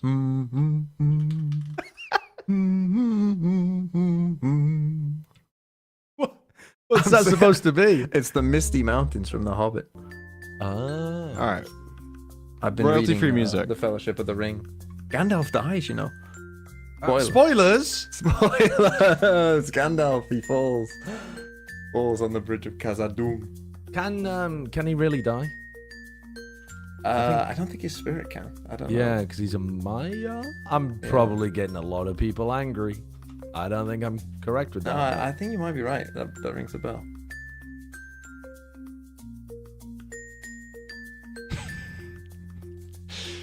I'm trying to figure out what this drama is. Well, It's just how's your Kaquka Spanish? personal beef with people in here. What's it? I'm actually Kaquka here to refused start to the fist drama. bump Pansy. People are going crazy. All right. The last time this song played, my thought was this is the only type of music that you would listen to, Josh. This sounds like RuneScape music. Yeah, just like in a pub. Oh yeah, I've entered a tavern. It's like a tavern simulator. I like it. Yeah. This is it's session 1 starting your D&D campaign, and the DM has gathered all of you up in the tavern. What will your first move be? A group of very angry-looking guards are coming through the door. All right, we're cutting that. Let's go. I want to stand up and welcome them to our table. Okay, they slaughter you immediately. Unfortunately, Take a brief. session over. So now we have to get back to Plat Chat VALORANT. But we can do little D&D segments in each of the breaks if you like. Yes. Hello, Kaquka. Welcome in. Now I hear that you have drama for us, and I didn't know what the drama is. Oh, do we want to get into that first, or do we want to get into that last? I'll let you decide on that front. Honestly, it depends on what I can give you the TLDR. Well, basically, a lot happened this week. You know, we all have a lot of not a lot of energy after everything that has been happening. So I do not have 1000% information on this, but basically what happened is that, as you know, Koi decided to change their coaching staff, right? That's where it all started. Okay. People were originally not happy with that decision, right? And then the second big thing happened, which was that the Academy for Koi Phoenix, won the Spanish league. And they did it like it was amazing. Like they were very close to losing the semifinal, and then they had a crazy 3-0 final. Like nobody expected them to win. But I think that the people in the team were thinking that that could be their big break, since things were not going well in the main VCT roster. So it's like you kind of play. You think that you're playing for a contract, and it was actually a very good final for them. So what happened afterwards is that they, the community was saying that they would like Yaba, the coach from the academy, to be replacing Gorilla in the VCT roster, right? And then obviously there is a conversation between the staff from the VCT team and then the owners and the rest of the people from Koi, and there was a big disparity in what they wanted to do. So basically, the staff wanted Simoth, if I'm not mistaken, the coach for Desire. It's called Dynasty now, but it's a tier 2 team in EMEA as well. And the community was saying, why are we doing this? Like, if we have an academy, why are we not, now that we need a coach and our coach has performed so well, why don't we promote him? And realistically, the perception from Koi, like, they're not going to, being realistic, they're not going to, they don't think about even going to champs. Right now, you just need You don't to do believe? something. You don't think that you don't think they You can make need the to grand give something finals to the of stage community. 2? You need Come to on give now. something for the community, and they need something to cheer for and to root for, right? And I think that trajectory of they did well, maybe getting some players and the coach could bring the hope back, which is, I see. you know, But what they've they gone needed. for the hopeless route rather than the So hopeful here's the route. thing, right? It was a big thing because both of the parties within Koi, they couldn't reach an agreement. Like the staff were like, no, we really want this guy. Simoth also like coached Philo in the past, so people were saying that of course the players are saying that they want Simoth because that way they would secure their spot in the team, and Yaba will not be bringing players from his team. And this exploded within the community. They had to delete the community from Twitter as well because Sorry? people, yeah, it was a massive thing. What do you mean they had to delete the community? It looked like the groups, right? The communities thing on Twitter, on X. No, I stopped using it. I think probably before they added communities. But what, you like in a private group? Yeah, or something? yeah, kind of. I don't really know how to explain it because I don't use any myself. But there's communities Right. for different things, and there was a Koi one. And the person who made it decided to like delete it. Everybody used it, right? From within Koi, and everybody was in it. They would share all the news and whatever. And in the end, right, Ibai and Sergio and all the people from Koi, like they're the visible faces, they were really pushing for Yaba. But Yaba ended up posting on his Twitter that even though they had pushed very hard, he didn't feel comfortable because the staff was not aligned with him. It's like they didn't want him there and they really wanted the other guy. So he didn't really want to, even if, he didn't want to join the team if it was an imposed decision by the owner. Yeah. And he basically says in this post that it was not an easy decision. He did not feel that he could give 100%, and maybe he will do it in the future. But with things being the way that they are, he just wants to stay in the team that he is right now, and we shall see. And then did he call Ibai a motherfucker? No, No. I don't think so. Can we lie and just say that he did? Because Yeah, I it'll think go that works these crazy days. for Okay, views. yeah. And he called Ibai a motherfucker. Okay, clip that, chat, clip that. Kaquka spreading lies on the internet. Okay. I mean, for situations like this, I tend to come down on the side of like, you literally have nothing really going on in the season other than prepping for the future. When you've like screwed up your first half of the year this hard. So It's a very short half, but yeah, it is a half. Yeah, so I'm normally in favor of these kind of teams like taking a punt on upcoming talent, but I suppose either way they were trying to do that. Yeah, I guess if they had a coach in mind. I think no matter what, at this point you're building for next year anyway, so this way they kind of get to try out two coaches, right? They have, is it Yaba, as you said? Yaba's at least Yaba. going to be able to, like if Koi don't look much better, then they can just get him in for next year and it doesn't really matter too much. It's not like, I'll be honest, they're not getting top 2 this time. It doesn't matter too much. I think just let him keep doing what he's doing with the academy is probably the best move, and it seems like that's what he agrees with as well. So I don't know. I think he's making a smart move on this one. Oh, I think that the situation was perfect for him in the end because he had the entire community backing him up, as in we want you. But it is a project that is already like it's not going to succeed at the end of the year. Like maybe you do something and improve some things, but it's not set up for success. And you have all the people backing you up. You can still be doing great things with the academy, and maybe next year. Yeah. Plus, I feel like the dream scenario for coaches is to come in the off season when you have so much time to build something. Picking up on someone else's shit can be awful. Like you're just left with a bunch of crap, and you're gonna make it like your own thing. It's better to just rebuild, have the whole thing 100%. So Sliggy views the Koi roster as quote a bunch of crap. no, but it's better to. No, I Did you know say it that, is. so we clip that build off too. it. Yeah, exactly. Yeah. And then no, I think if you don't have a buy-in from the players, and like if you don't have a buy-in from everybody, it becomes much harder to coach as well. You do need a lot of trust in that spot. So I can understand him declining. I'm just looking at this game. It's kind of sick that you get Arrow and Flickless playing against the Koi Phoenix team. That's too. what I mean. I do think people need to relax a little bit as well. Like they did 3-0 a team with 2 players that aren't practicing with that team anymore. Like it's good. Like a 3-0, again, you can't get much worse than that, but let's relax a little bit. That's a team that is not practicing with their main 5. Okay, I love that little addition to Drama Tuesday. Thank you. Appreciate it.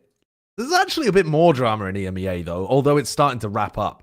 But I just mean the tech pause drama. The tech pause drama looked like it was mostly solved this week. So the upgrades seem like they were really well received by all of the players. I know that Durka tweeted, like, yeah, these are massively successful. They did schedule a 45-minute break between the matches. That was a bit brutal. I have breaking news for you guys. On Thursday, May 8th, when we start playoffs, between match 1 and match 2, we will most likely have another 45 minutes.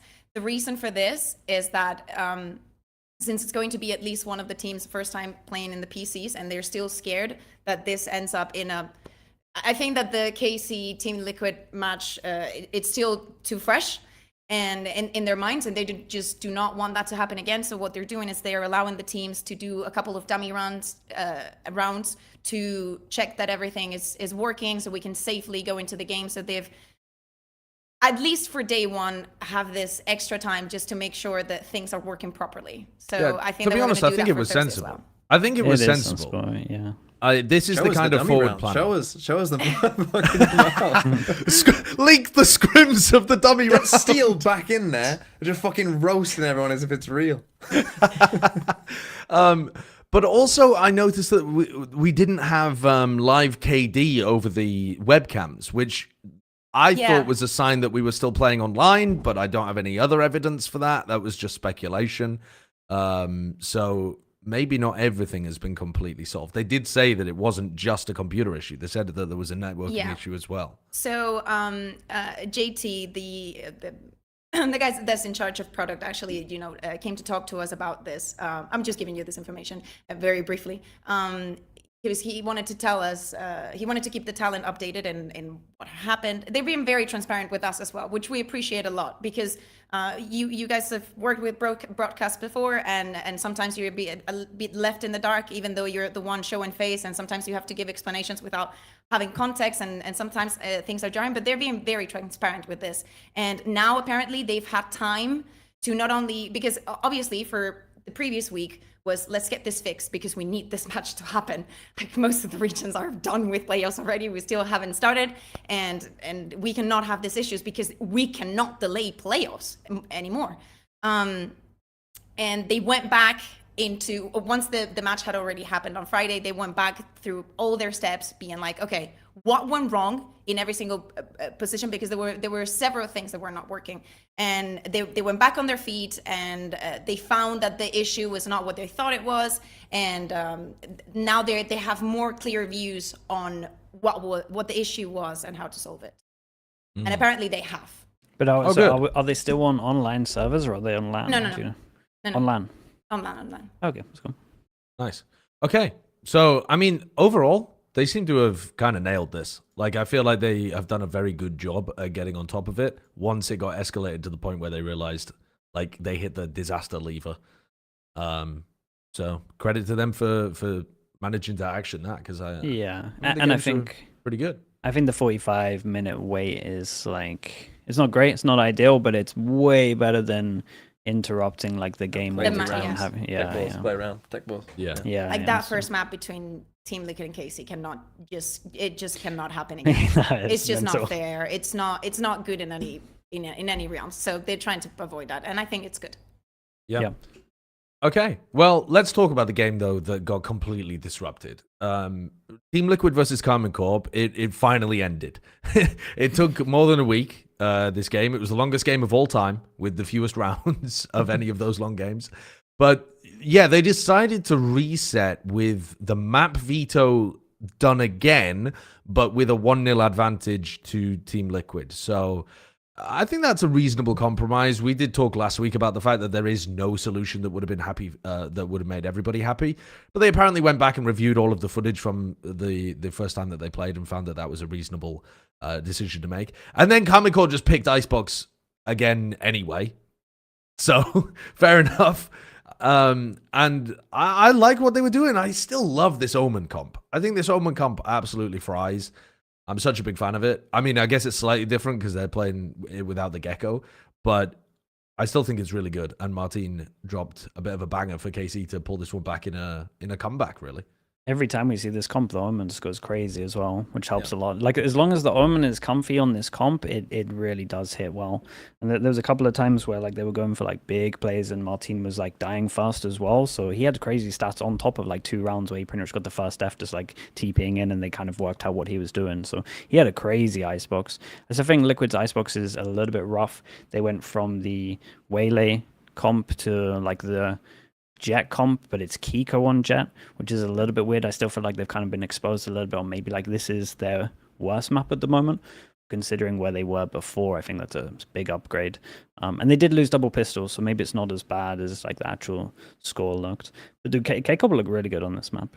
Like, but really, I think really that K-Corp is just, to me, it's just showing what they were showing in Kickoff, where they have a map that they're extremely comfortable in, and they have, I think, out of the entire region, they have the highest win rates in their map pick. Like, they're very comfortable to win in what they pick. And and yeah, that's about it. And also there was that flaw on the side of Team Liquid. I don't think that is absolutely terrible, but to me, I'm a bit disappointed in KC just because I expected more, but I think that because of the circumstances, there's not much more to say from my side. Yeah. I liked what they were putting together on their attack half. I thought they really Yeah, had some good sending it, ideas on the attack half of Icebox.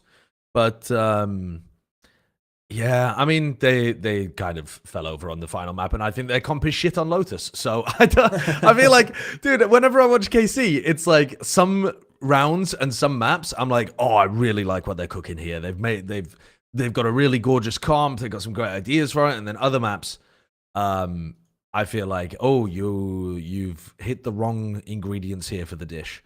Yeah, and I think it comes down to that a lot. That always, I mean, that seems to be like a common theme with K-Corp, yeah, where it's just, even when you go back to the 2023 when they had like the whole Scream Nivera thing, it's like they were very readable once they had shown some demos. Don't you dare compare this to the No, Scream but Nivera it's version of it's the same thing that plagued them, right? If you looked at that 2023, they beat BBL on split, and then every other single time they played the exact same way and they got wrecked.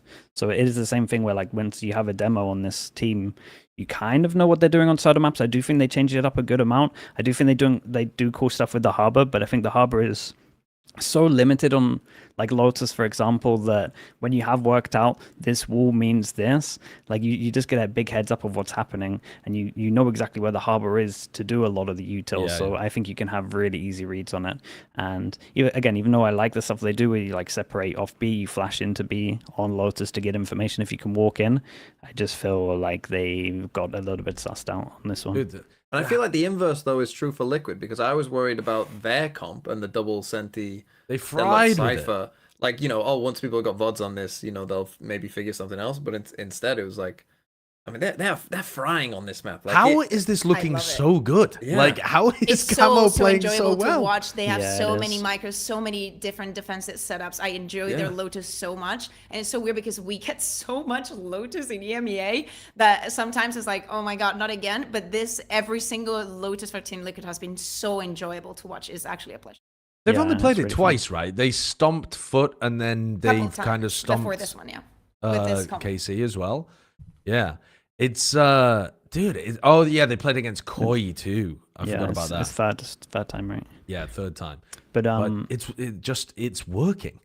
It's maybe like a good insight into what we might start seeing with the Teonuff as well, like when you can kind of lean on to double Sentinel. The cool thing with the Deadlock at the moment, Deadlock's really busted to be fair, but no one's like fully using it as much because Teo is obviously a lot worse, so we're not seeing it. You're kind of one for oneing. You're just going to pick the one that's easier to use and better.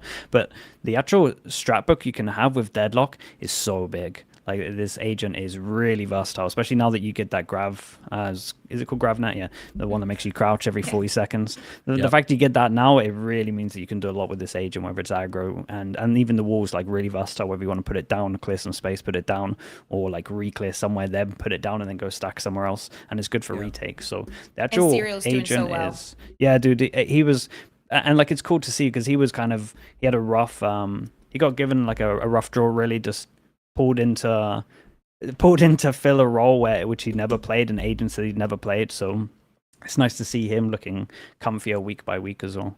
God, that's a big swing, isn't it? Remember week 1, Gentle Mates, Kamek destroying Team Liquid? Yeah. Where we are now. Wow, what a. But I think it was I think that things started going south. I think it was when Patitech started standing up and like yelling at Kamek that then they stopped winning rounds. It was a little bit of karma, It was unnecessary. So karma he really wanted to win it.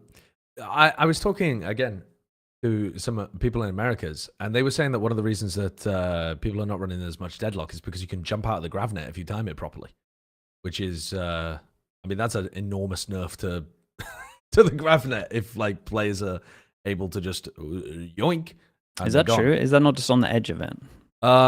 I'm not 100%, but they were just saying that it was like you would get good GravNets, and then the players would have timed the jump properly, and they'd just be like not caught in it. Oh, so, I have seen that. I've seen everyone seem to try jumping. I mean, it seems like I've seen hit people. a lot, Yeah. So I think it is tech. I think it's probably too difficult for people to be pulling off in ranked, but I think at the pro level, people were starting to like get it down consistently enough for it to be, because like if you send it thinking that someone's caught and they're not, and that's gonna change around entirely for sure. So I think just to throw that in there, because I did not know that was a thing up until this weekend when I was chatting to some people in NA. Might be one of those as well then, where it's like it's only good for a certain amount until teams prac against it a good amount, and then they can kind of perfect it. Yeah. But I think the Waylay gets so much value without very much setup in this comp. And I haven't really done like a deep dive into it, so I wanted to ask you guys the question. What do you think they're doing differently, or what do you think Camo is doing differently so that he's able to get value from a Waylay without double initiator? Because I would have assumed, really, he does have, if you look at their attack, and now that we're mentioning the Gravnet with the Paranoia as well, like there's a lot of ways to set him up, and especially with the Gravnet is such a big area that I think it's recoverable utility, so there's a lot of ways to set him up, and he's looking very comfortable. And if you dive into it, I think you're gonna enjoy it. I think when I look at it, I think it's just Liquid have been way smarter than other teams, like safe pathing. Like we can clear this area, we know that this is safe. It's not like people. First time we saw Waylay, pretty much every team would just use it like a jet.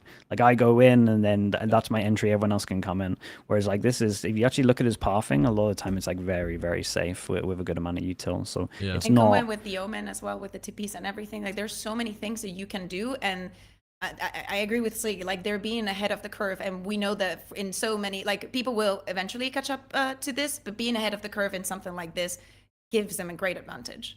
It's also just a good map, like the safer pathings that you can do, like with because over towards like back of B, like the box over towards B, that's pretty safe. Back at C, you can just go towards the bottom. There's just like less crossfires if you kind of clear close.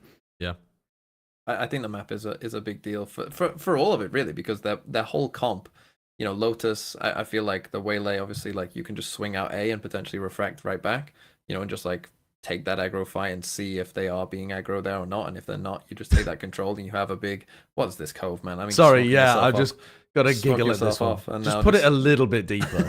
A little bit deeper. Yeah, but I just think everything works so well for them, and then like on this map, you know, teams can struggle defense side, but when you've got double senti and you can just like, that's the thing, what's like the deadlock in double senti, the fact that you can, you know, use the Gravnet like an initiation tool, but then just like, you know, as you said, like just throw the wall and run away, and then know that that's safe, and then completely stack the other side of the map. You can just stack different sides of the map all the time. It's like it's kind of a nightmare both sides. It's like, I don't know, it's good.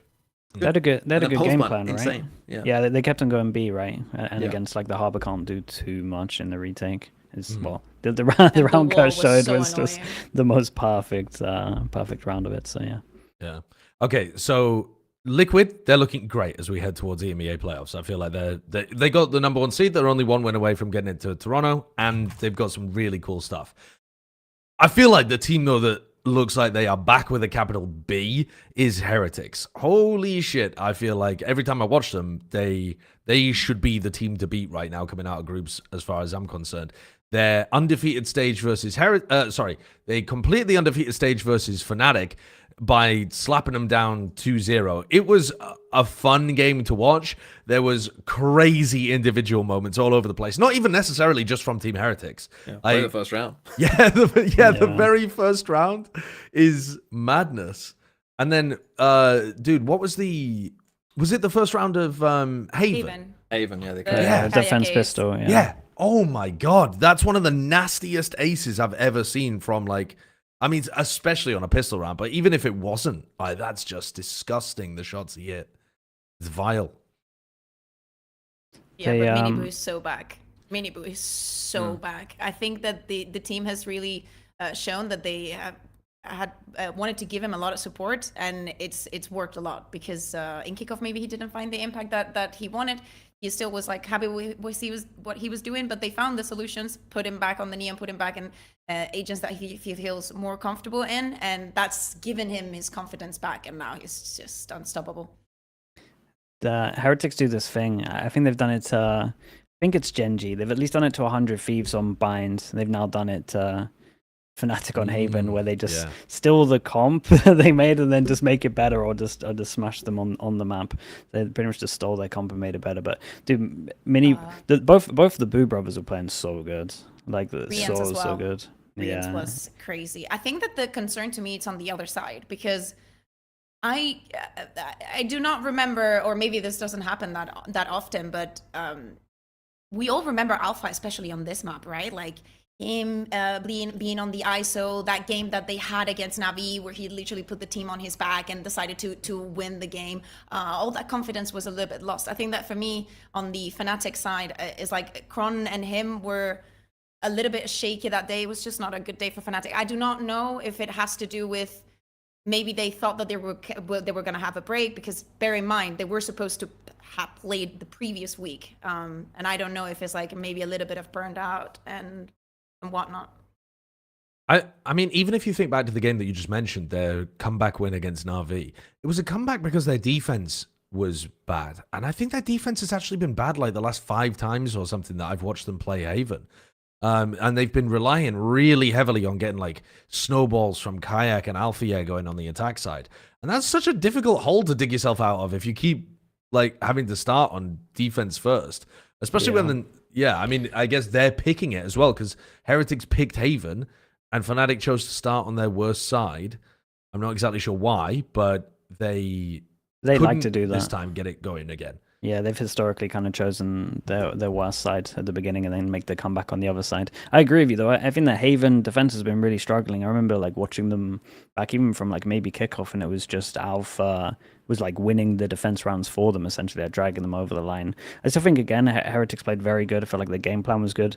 A lot of B hits early on. Wait for the timeout when they're trying to like work out how to fix B, and then start hitting the sides of like C and A. I thought that was really good, because this comp historically can't stop the plant on B. So it's like you get the easy plant, because normally you'd have the breacher asked to shock and then you can re-clear the site. Whereas like here you kind of get the plant down, and then once they're trying to work out in the timeout how to defend B, they're just hitting over towards C all the time, then hitting over towards A when they're kind of like 2-person holding over towards B to essentially like punish them, to make them think that they can't go B, but they never even try and B again after that timeout. So I thought it was I don't know, when I watched this, I didn't have too many worries for FNATIC, even though they won double pistol and got absolutely wrecked. That's normally like a big sign for like that you should start worrying. But I was just watching Heretics thinking, man, they just look good. Yeah. And the ISO nerf as well, talking about those B hits, it felt smart by Heretics, right? With the ISO nerf, with this comp now, if you send one out towards A at the start of the round, well then if we go B, like that probably was what you were relying on before, is sending out a second vulnerable, maybe with a shock dart to start the plant. Like you don't have it anymore. It's like you say, you literally have like nothing. Like the B is free, B is open. But yeah, I 100% agree. I thought I came away from this game being like, okay, Heretics are like in like title contenders for Toronto. Yes, absolutely. Like they are, like we should be putting them in that like upper echelon. And for FNATIC, they're in maybe like we're gonna go to Toronto, but not at that, like, you know. I still think it'll be tough. I think it'll be a fight for FNATIC as well. I think they but I think that we're looking more at them of like a 3 seed kind of thing. Yeah, I mean, I think that's aligns pretty similarly to how I've been seeing them play. But I absolutely agree with you that Heretics are in raw, unbelievable form. I mean, they finished this group plus 53, and they were in the group with Vitality and FNATIC. Now, obviously, Vitality are not playing as well as they did at the start of the year, but you know, if you had just looked at the group at the beginning, I think most people would have assumed that Team Alpha was the harder group, and they went 10-2 in maps with plus 53 round differential. I mean, they've been smoking. It's phenomenal to see, because holy shit, they were in a rough spot at kickoff. I mean, to bring up your point though, the 2 maps they lost were in the first 2 weeks. The Giants and Apex. Yeah, they 2-0'd the 3 better teams. That's mad. Actually, I hadn't realized that they lost the maps to Giants and Apex. Yeah, they did. They're also doing it with a lot of confidence. They also Sideshow, Josh, you need to get onto this thing, because I've been feeding it back for way too long, but we need Global to change it, so you need to get on my boat.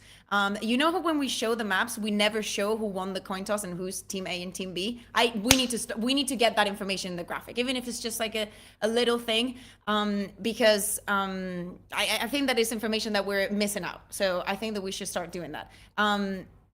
Heretics chose to be Team B, right? They waited for FNATIC to ban the Pearl, so they would sure that they would ban their split. FNATIC have been picking split every single time that they've had the opportunity to do so. And then when they saw them not picking into the Haven, they were like, oh no, we're going Haven. And it's the, we're going to show you exactly. We've prepared a lot for this. We've hyped this up and we're going to commit to it. Yeah. So it's also the confidence in how they're doing things. What you said is like super important. This is always like the best example of that, when it's the coin will matter of like who gets to ban first, or you choose A or B when you both have the same ban, and both of these teams don't play Pearl. So that's when like that information is like the one, because you do come out on top, because it's like basically you force them to either ban it, or because you might pick it. So kind of just force their hand a little bit. So yeah. So we need to get that information in the graphic, Josh. I need you to feed that back.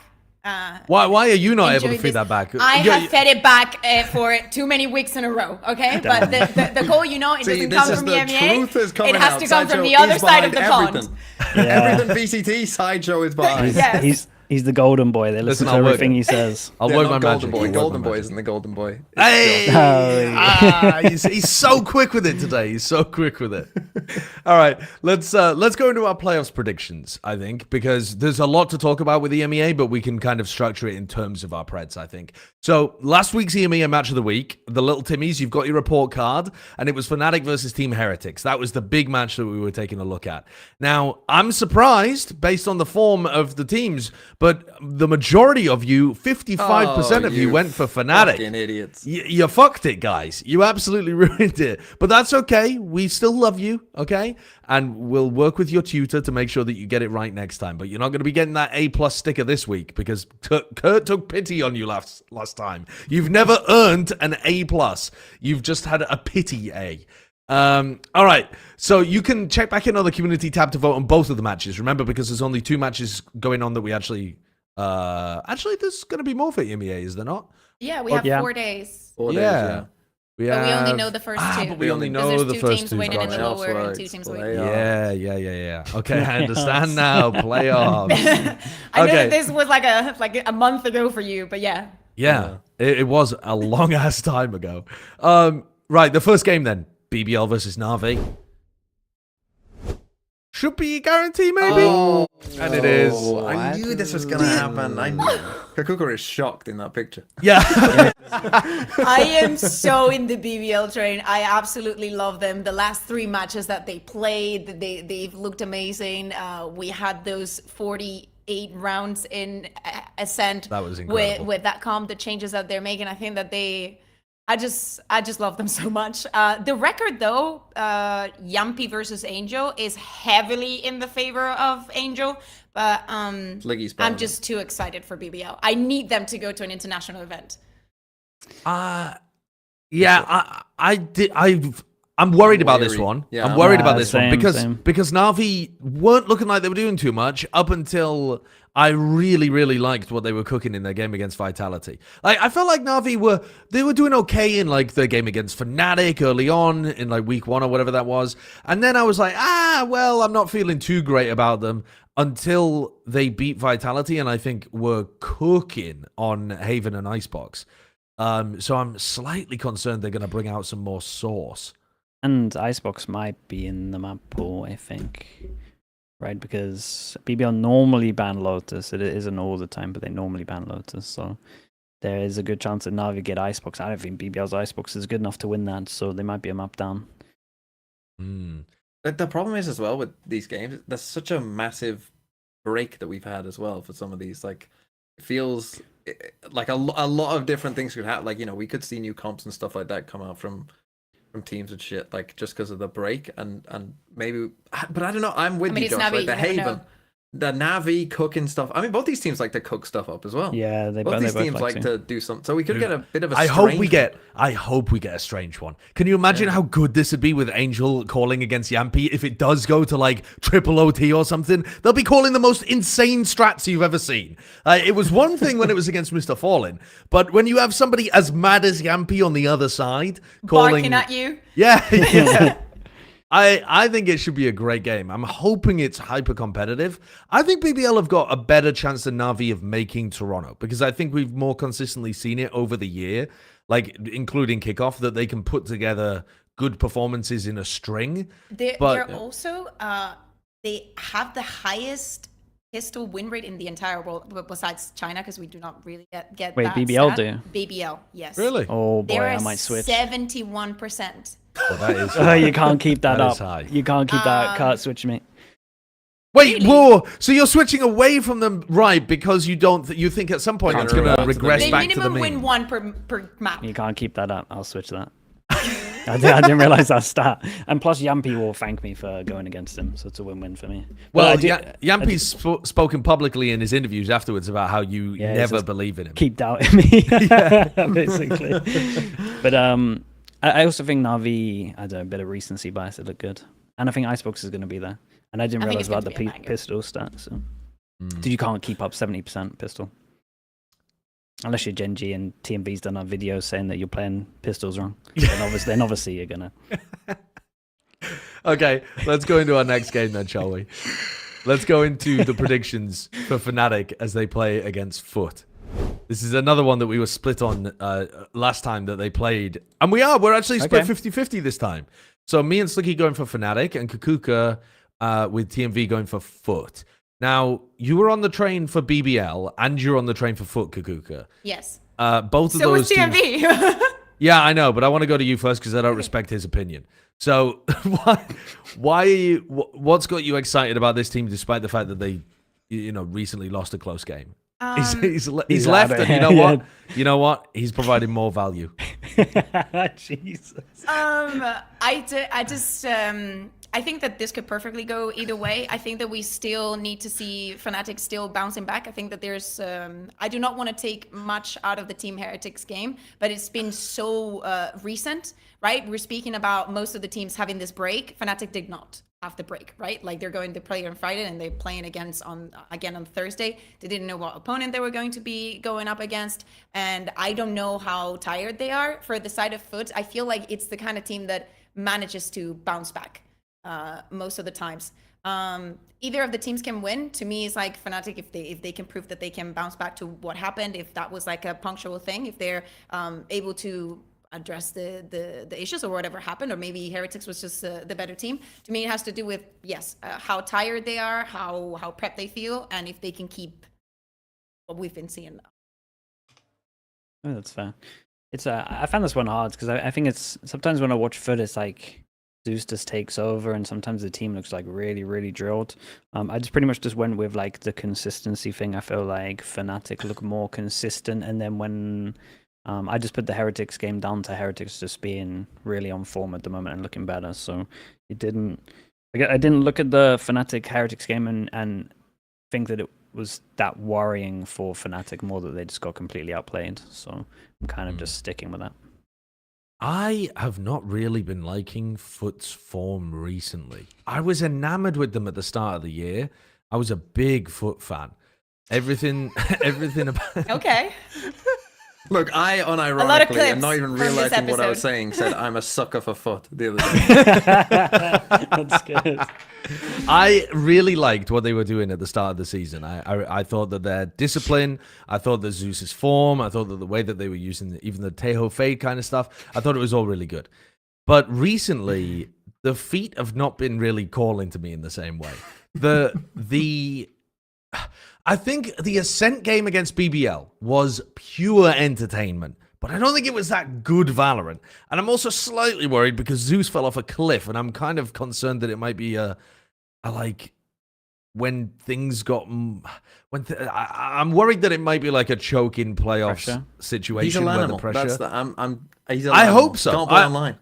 Oh, honestly? wait, there's the take that I've been Honestly? missing. But he's a Turkish player. What do you mean he can't play online? He should be going crazy with the like 30 ping swings. That's the thing. They used to have more like 50 ping. So this is So they can only play on 0 or it's 50. Yeah, he was low. like, "Can we play on like Istanbul's?" Yeah, can we get that ping up? Yeah, so I'm definitely with you in terms of the consistency making a big difference here for me for for Fnatic, but I think it should be a very close game. Yeah. Should be awesome, yeah. Yeah. All right. So can we take a look at the pick'ems then? Let's just go into a pick'ems bracket because we've got these two. Well, actually, we would need to flip a coin for this one. Yeah. Or Kurt, do you have strong feelings? Yes. Are you a foot fanatic? I have very Just in strong general. feelings. We should use the coin. That's my Okay, feeling. we should use the coin. That's your feeling. All right. Well, if it lands on heads, What do you mean heads? heads versus feet. Okay, it landed on let's go. feet. It was toes. Yeah, it was toes. Okay, so we've got foot going through that game. We've got BBL going through the other one. So now we just have to flesh out the rest of the bracket. I think it's going to be mad competitive. I think it's going to be tough to call. Let's do the upper bracket first, shall we? So Heretics. Heretics against Yeah. BBL. We've got to be going Heretics. Yeah. I mean, just looked does amazing. anybody think that any other team that's not Heretics is going to win? The whole thing? The whole Yes, thing? the whole thing. Yeah, because Heretics never win a grand final. So whoever plays them in the grand final. will win. No. Heretics are going to win this one. Don't even worry. They're going to break the great curse, and then they're going to come in, and they're going to fucking be one of my favorites to win Toronto as well. They look amazing. They They have look to make amazing. it first, okay? They have to make it Yeah, they've first. looked amazing going up to, what, 4 grand finals? Yes. Is it? I mean, only great teams make grand finals. There is no pattern here of them losing grand finals, okay? It's just random chance. Kurt, flip the coins like 10 times and you'll get 4 L's in a row. That's just what happens when you play big matches. Sometimes you're going to lose. Yeah, but they've only played 4, not 10. How many have you played? How many Jesus. grand You finals fucking have I fraud. played? In life? Yes. None. Also none. Well, that's enough. I haven't lost any either, though. What would you That's class true, as a yeah. grand final of your life? Don't know. That's a good question. Like a degree? Did you take an exam for your degree or masters, something? defending my thesis in masters. Yeah, Yeah. yes, I don't know. You versus a panel of experts Yeah, defending just your all sitting thesis. there, yeah. Well, yeah, you won that grand final then, I guess. Yeah. And then you didn't do anything with your degree that was relevant. So, I mean, I'm assuming. No. Do most people? Do most people? No, What was your Sure, degree? yeah. Oh, you haven't got one. Shaming me for being stupid now. Tory behavior. Jesus. Okay, let's go into No, the for pick'em. cheating. Speaking, you were scrim sharing in your degree. I was scrim sharing because if this is what's been missed in the scrim sharing debacle. If one person has access to the scrims, everyone should have access to the scrims. Release the replay client and put all the scrims out for everybody. Let's see what happens when everyone knows what everyone's doing, and it's just a war of the ante. That's the real take for all of that. But then scrims would be meaningless and people would just run it down every single time. Like, what's the point of screaming them? Because then... Yeah, you get a sister team and run internal drills or something instead of I don't know. I don't know, Kaquka, but we've got to find a post That's why you don't have a degree. secrecy world. Yeah. How do we do this? Yeah, I'm gonna leave it to the smarter people. TMV's gonna come up with the answers. All right, what the hell are the rest of the matches? We've got Liquid playing against Foot down here. Ooh. So this is still an upper bracket game, upper bracket semi-final. TMV, you're making noises of appreciation. Where would you go? I would go Liquid, personally. I think Liquid are looking good. Yeah, I'm back. like Liquid. I think so. All right. But so then we are unanimous. avoiding, like, a lot of the first, like, seed teams have done kind of shite. So Yeah. by picking both of them. Okay, so do you It'll think break that's the actually curse. going to happen this time? I think, again, that's a bit of a coincidence, frankly. I wouldn't. I think it's possible, but I like Heretics and Liquid, like, in terms of how they're playing so much that I don't think, like, if you look at some of the other 1 seeds, there's kind of like reasons to have doubt, like Crew or whatever, right? Like, were Crew ever really better than Sen? I guess they beat them, but you know, there was doubt. I just feel good about Liquid. And No, I I know feel what you good mean. about Liquid and Heretics. I'd be Yeah. surprised if they didn't make it to Toronto. Okay. Yeah, I agree. Let's have a look then at the lower bracket. So starting on the gauntlet of the lower bracket run, we have Dude, Na'Vi this- playing Great against first game. KC. God damn. This is a I tough got one. Na'Vi. Angel Sadak. I think I will go for Na'Vi here, which is kind of mad. But yeah, I just feel like the K-Corp stuff has been figured out. Like they'll be good with the once the Teo. Well, actually, both of these teams will probably be good once Teo's out. But I think I don't know, man. I just think Na'Vi's shown better stuff recently. I also think maybe Karmine Corp's success is much more map dependent. Where like if you push them onto a bad map pool where they've got worse ideas, I just feel They've only won pretty against good the there. 2 teams that were eliminated. It's a little bit like the Vitality situation, right? Like they've barely made it to playoffs. bit like Paper Rex. And so is the train happening? I Is don't the know, train man. You're your trucking? KC train. I can only work out the really obvious trains like Paper X. Right, right. This one we don't know if it's got a steam engine in there somewhere, but it might not be powerful enough. Yeah, all right. I'm down for I'm happy Na'Vi, for to be Na'Vi. honest. Yeah. I follow the logic. FNATIC Vitality Oh my God. as a first round lower bracket game. And then they go up to play Crazy. against BBL. Dude, That's, this is a bad. nasty lower bracket with FNATIC Vitality BBL. Well, Vitality get the loser of Do you wanna FNATIC go foot, back so in our either way, they're getting a tough game. They got a tough run here. Yeah. Because then they would play either Heretics or like whoever won that first game. Like, Jesus Christ, this is a gauntlet run for Vitality. It feels like forever since I saw Vitality play. How long has it been? They were bad. Don't Oh let no, time for sure. No, I agree. dilute the memories of how poorly they were playing.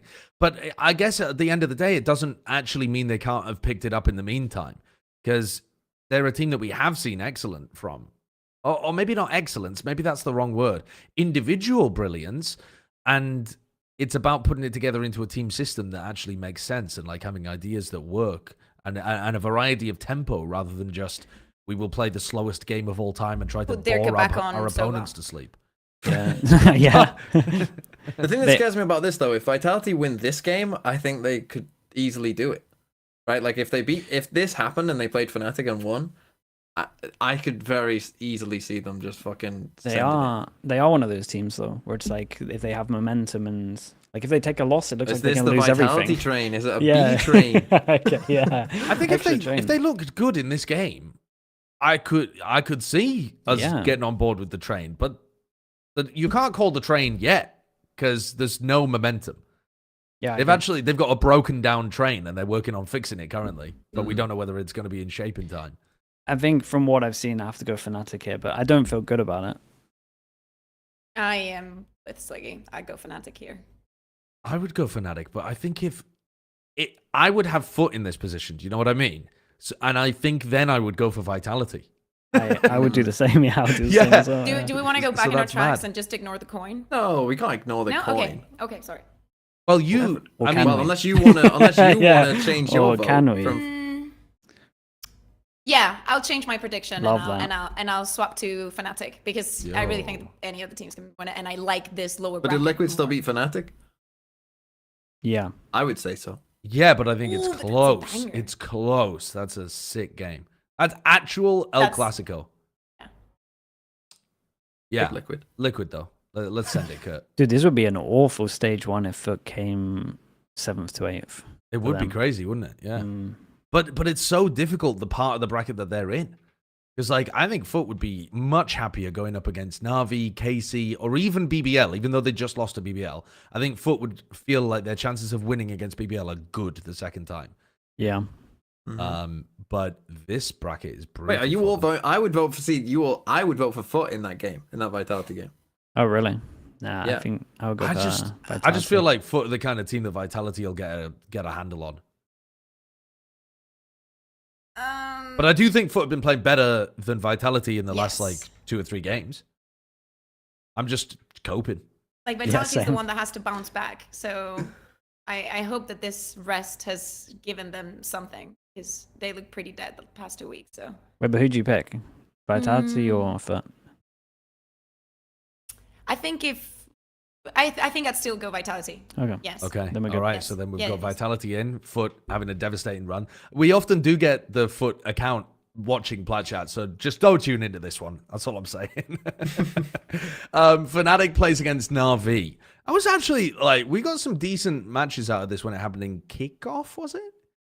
Yeah, Yeah, yeah, it was the Haven kickoff. that we were speaking The of. Haven where Haven, yeah. Na'Vi probably should have won it, to Yeah. be honest. Yeah, but it wasn't that good of a game in the regular stage of Stage 1. But I feel like Na'Vi are in better form. I'm still going to go for FNATIC personally. Same. Sure. Ditto. All right, let's lock them in. And then BBL Vitality. This is going to BBL. test the BBL love. I don't care. BBL. I'm on the look. I said if Vitality win their first game, I'm on the train. I'm on the train. Never before has a we're in a- team played so I'm in a badly and got swarm. so much faith. I mean, they really have been playing quite badly recently, and we're just still on board. I would go. I would go BBL. I think. Okay. I agree that normally I would feel good about Vitality having momentum, but don't know, man. There's just something in my head that's telling me that Vitality want to lose. They can make more changes. So here's the thing: if Honestly. Foot is to win the first match and it's FNATIC that Vitality win against, I think that we're on board on the train. But if it's just against Foot, I am not so sold on it. So Yeah, I will I see go what you BBL. mean. You know? Okay. I'm gonna join you with BBL. I think we've got to add a little bit of evidence into our Vitality belief, and thus far there isn't any. But maybe they'll get some over the course of the playoffs. So that would set up FNATIC BBL. And this is what, the second seeds of both groups? I That's a think? qualifying game, no? Yeah, and this would be a Yeah. qualifying game for Toronto. I would say FNATIC. It's See, close though. I in my personal pick ended up with this game, I think, as my decider as well, but in a different way. And I went BBL. Oh, you? okay. Why? Why? Because Didn't think about that. Yeah, Why? now- No one now that ever you asked bring me up- that before. now you bring it up, yeah. Don't know. Coin told me to do it. I don't know. I just have some faith in I don't know. I have a faith that BBL will make a Masters here. I don't know. It was just like I could see BBL. Obviously, if we got to this point in the bracket, teams would be feeling different about how they got there and all that. And I could see the argument for FNATIC of they have the experience in these big games and that'll carry them through. But I have a faith in Loon and Sociable. I feel like are just players who I can see at an international. That I can visualize it in my mind. But So even Alpha though I've Chronicle. been outvoted 3-1 on all of Yeah. these fucking picks, I'm saying BBL win. Go on, all vote FNATIC. Fucking do it. Oh no, So Kaquka I likes have a question. BBL. I have a question. If we had instead of Team Liquid winning that game against FNATIC, if FNATIC is to win it, would you still put BBL in front of Team Liquid? No, Liquid are fucking making that Masters.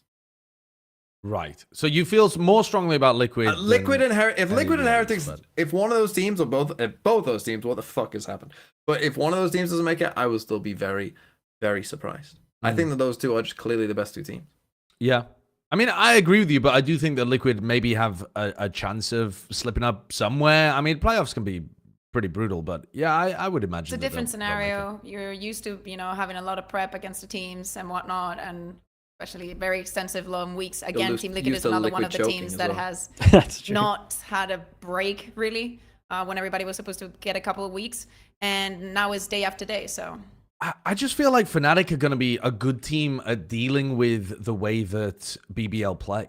I don't know if I'm basing that on anything. Have they even played this year? Yeah, they haven't. They lost to them. Yeah. So I'm Wait, when? literally... Yeah. So Think it's the yeah, opposite yeah. of TFT, what I've justify said. yourself. But That was FNATIC weren't looking good here. yeah, exactly. That was kind of I didn't look that early great in on the last year. game either. It's just Heretics though. No, come on. You can't be saying that. We're getting the That's- coin out, right? This is a 2-2. Yeah, I I'm think we going do for the coin. FNATIC. Yeah, the coin. It's coin I think the time. coin needs to decide because I think we'll have good argument, and I Yeah. really wanted BBL to make it. Right. Well, it can't go toes this time. The coin might hate It can go FNATIC. So sorry BBL. for you. Oh, Damn. BBL. They take it. All right.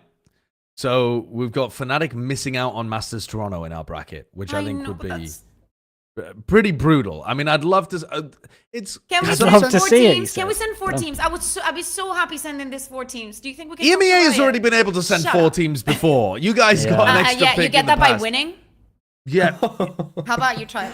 How about you try My it? When was the goodness. last time you listed the Listen, trophy when it in mattered, EMEA? okay? When it mattered, because it would mean that we would get more spots. Yeah. We're just that generous. If Guys, it we doesn't mean just- anything for the rest of the region, we do not want it. We you just know? haven't been trying You're since just selfish. 2022. To be fair though, 22, this is 23. this is Yeah, the first 23, Masters sorry. where EMEA actually have a good excuse. To be fair, What? the Sorry, 2 what's weeks the excuse? for less Toronto, they got less time. Two they have weeks, less time. 2 weeks every map. Well, it's sunset out or Yeah. sunset in even. They actually have a valid excuse for being not that good this time or lifting a trophy. Yeah.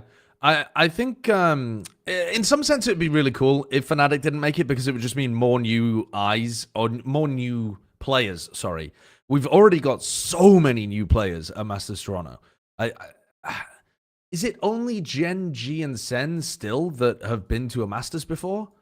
G2. No, Bilibilli have been to. G2. Oh, and G2 now have qualified as well. Yeah, of course. So there's 4 teams, I think. Weren't you casting the final? Oh, Forgot about that one. This brain doesn't retain information anymore.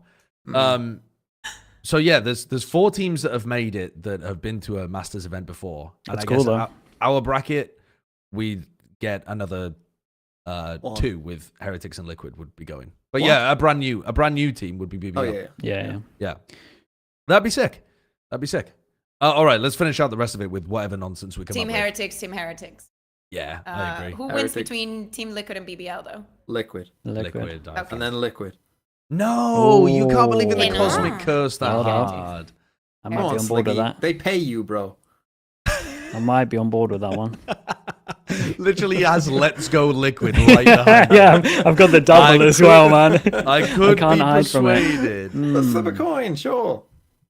Yeah, dude, I'm down for a coiner. Go on. Yeah. Okay. Ah, you bastards. Don't do it to him again. What, are Wait, we this is BBL between again? Yeah, BBL. yo, Kurt, give you're BBL doing a different bracket here. All right, so Heretics against... They still won the coin flip. No. That one doesn't count. All right, on. Heretics Liquid. Oh, And dude, they still- This coin Nice. fucking loves me, man. ridiculous. This is rigged. Coin. it's ridiculous. Okay. Another Heretic. But this is the thing. This will be good for Heretics. They'll go through Swiss, destroy everyone, get to the grand final, lose to Wolves. How... Dude, that is never happening. That is just your own personal fantasy. Oh, God. Okay. Well, I think that does it then for our EMEA segment. When does the playoffs begin for EMEA? May Thursday. 8th, so in a couple of days. So Yeah. 2 days' time, the Thursday. playoffs kick off. Nice. Okay. And there's no other Valorant happening at all, right? Basically? Pacific So There on is Friday. Pacific Friday, Saturday, Pacific Sunday. is still out. No, wrapped up. Yeah. Sorry. So, bit of Yeah, Pacific, that bit whole of thing we EMEA. just did like an hour ago. Again, it ain't This going brain, in. man. This brain. I did just land in the UK like 3 hours ago, so I think I should get a little bit of a pass. That's valid. I'm coming off the travel brain. What about the fog. other I'm weeks? surprised though? it's like I'm surprised that after all the hours that you've done on streaming, like literally, I wake up, you're there. I come back from work, you're still there. I'm surprised that you're still functioning. Didn't you? Me or Didn't you- Sideshow? Sideshow. No, You- you, no, Sliggy. Sliggy. Oh, I sleep. Slasher can take it. Apparently, I got a twin. What do you mean you got a Oh, twin? that That's would be That's interesting. the Oh, rumor. It's Yeah. like the prestige Wow. situation. Yeah, that's what FNS Holy says. shit. Yeah. Yeah, I Sus do. me. Sometimes you turn up and your biceps are slightly bigger than they were before. So Good of you to notice. yeah. No, I mean some days he's looking fucking massive, and other days It's like a little bit other smaller. days he's just looking massive. So it's Damn. like, you know, it's one or the other. All right, well, appreciate you dropping by for EMEA, Kaquka. Thank you very much. Much And love. TMV as well. We're going to be kicking you out as too. So thank you both of you for Thanks for having me. your service. Thank you. Appreciate Thank it. you. And Thank you to people who respect my opinion. So not us. Yeah, no. Wow. Yeah, some of the viewers. That would be a good vote, actually. And when we come, what, Oh do my you God. respect TMV's opinion? Yeah, Has to go to a coin flip? Foot Alright. wins. Sorry, Team Liquid wins. Okay, guys. Thanks for having me. I'm gonna bounce. Thank you very much. Bye. Bye bye. When we come back from the break, Seangares and Immi are going to be joining us to Oh. talk Oh wait, Sean is coming. No, I'm joking, I'm Americas. Yeah. What, you're going to stay? You're just going to sit in the I back? freaking cool. love Sean. I miss him. You're allowed to watch. Actually, I don't know if you know this, but the show is It's public. live. Oh my god. Every night. Okay, goodbye. Fuck you all. Goodbye. I'm glad Yo, I we got. actually have some. Sorry. There's breaking news as well in the Discord, Kurt. Hold on. Is it super important? It's not super important, but it's definitely worth talking along with the Leviathan and well, yeah, it's part of the NRG story. So Okay. Could you copy and put it in? I gotta get Sean his link real quick. yes. I always forget to give Sean his link. Oh, dude, I forgot as well to congratulate TMV for doing well in VFL because now the Valorant Fantasy League thing is wrapped up for stage 1. I should have let him chill it again. Well, I suppose we can do that next week. Wait, that's crazy energy news. Okay, cool. Yeah. I will. You put it in. Sweet. Yeah. I think Immi Thinking is Man's here. What's up, Valorant Immi? ended 8th Yo, in his own can you hear me? tournament. Yeah, we can hear you. Yeah, nice. No issues on my side for once. Nice. What's the NRG news?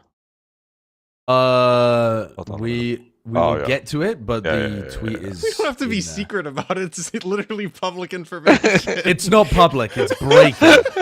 We are the people announcing this. Yeah, the tweet is that Scuba's reached a verbal agreement with NRG. Actually, I brought this information. This is my breaking news.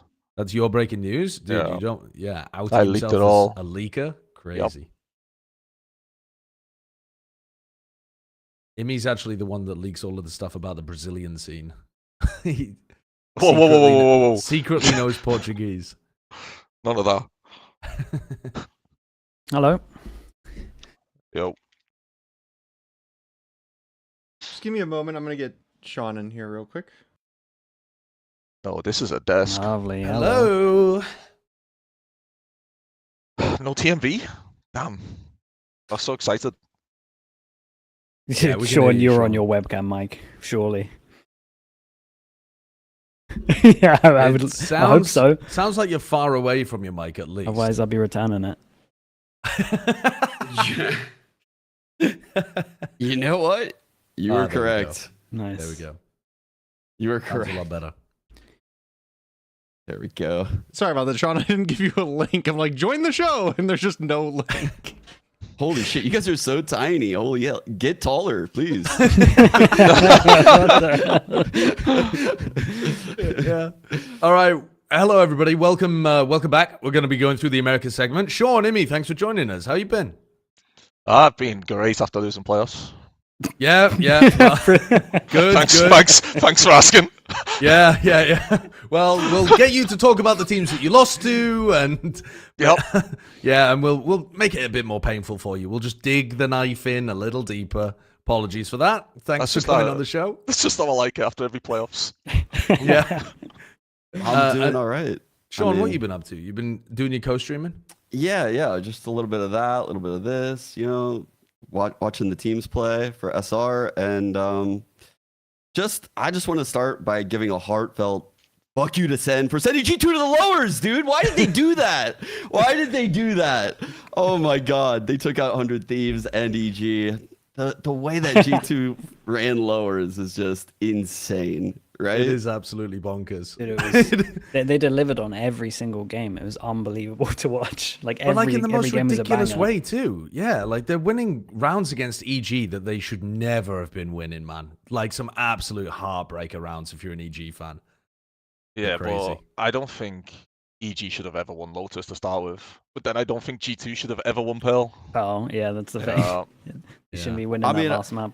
It's easy to say that. I think EG brought in like a really sick game plan for Lotus. I mean, they picked it into G2, which is insane. mad because I they mean- were on a 10-map win streak at the time. They were 10-0 this year on Lotus. And we against, saw like, what happened everyone. when NRG picked it. That went really well for them. Yeah, I think you casted that one, Josh. I did, and I was like, I think they've thrown at the map veto, and then it turns out they'd thrown at the map veto. But you know, at least here you knew that EG liked playing Lotus too. NRG were not at the time like a team that I was looking at like, oh, you're amazing on Lotus. Whereas at least EG, like they had a vision of what they wanted to do, and we'd seen them beat up on some other teams with this map. This was the exact veto we considered, actually. We considered leaving Lotus in for them to pick it. Against and who? Sorry, G2. Against EG. We considered Right. leaving Lotus in for them to pick it, and then us pick and split. We went against it in the end, but that was one that we really considered. But they, What do you they hadn't think- looked that good at Lotus, really, up until this, to be honest. I think that they had the game against Crew where they completely beasted Kesnet and like Superman went 14-0. Or Yeah, whatever that it was to that begin. was Crew missing everyone. Yeah, and also like forcing defensive reclears out of Crew and then just punishing them constantly. But I just didn't think G2 were going to play like that. And I don't think they did either. I think EG really leveled up in this game. I would say it was the best that we'd seen from EG. It was round 15, 16, and 18 that snowballed the game for EG. I think Uh, it was insane how much value the Clove got. Dude, the I'm so heal glad you said that. I The wanted to heal say it. actually won an eco. The ult won around. I was like, what is going on right now? The Clove kit looks insane. If there was ever a map to prove that TMV's a fraud, this was it, because the Clove was getting so much value, and this guy hates Clove. But I'm just watching Clove every single time Clove has an ult, just them winning the round because of it. I'm just watching Ye just have the most impactful smokes when he's dead, and I'm thinking, damn, dude, this is the game for the Clove right now. It was sick, dude. The step up from Ye and Icy in playoffs was just It's insane. outrageous. Yeah. They became what was promised from both of them. Yeah. I'm curious what you think, Immi, because in Americas, we don't see a lot of Rays, and it's very interesting to see EG pick this map running a Rays and a Clove. Like, how do you feel Rays plays out? I mean, we're about to leave the meta, but I'm curious what you thought about that when you saw that. I think Raze is really good if the other team's playing Vice. If they're not playing Vice, I think Neon is superior. Yeah, I was surprised because, I mean, G2 is not, right? Like, I don't know. That was very surprising to me. Obviously, I knew that they were going to do it, but it ended up playing out really well for them. And I think the way that EG approached it was really cool. They were taking dry fights front B a lot. That you could clearly see, even in the pre-match interview, Potter basically came out, and what she said in that interview was very telling. It's pretty much exactly what I told the 100 Thieves boys in like 2022 when we played the Guard. And it's, I want you guys to scrim the fuck out of them. Like, this is the one match where the shackles are off. Like, do as you please. Take these 50-50s. If you think you're in like a scenario where, you know, normally as a pro player, you're trying to take like 60-40s all the time. You're trying to get the advantage in every gunfight. Against a strategic team like G2, I almost think you need to get sloppy. You need to end up in the 3-on-3s. You need to end up in the 2-on-2s. And that's where you win the game. And EG did that. And so did 100 Thieves. They were bringing a lot of aggression in the early phases of the rounds to get the numbers down. All these other teams that respect the util and end up in the 5v5 like retakes, they get slaughtered by G2. Those are the teams like NRG that just get shit on. Like, they sit around and they just wait on attack side. They sit around and they just play default spots on defense and don't like try to make any aggressions. They play default spots. These two teams actually knew how to play G2, and obviously so does Sen. Sen had hella counters. But yeah, I thought that was really cool to see, and I think Potter gave a lot of like hidden insight in those interviews. I think what helped with that was the Clove, honestly, because on Lotus, they got the ult really early and they used it properly. Like, they pushed B, they followed the ult, and that is exactly what we used to do with the Clove ult. The Clove ult just gives you so much pressure, and it gives you the freedom to go fight whoever you want, because you know you're behind the Clove ult, and you can let them die, and you can follow the ult up. Like, you want to go take that initial fight.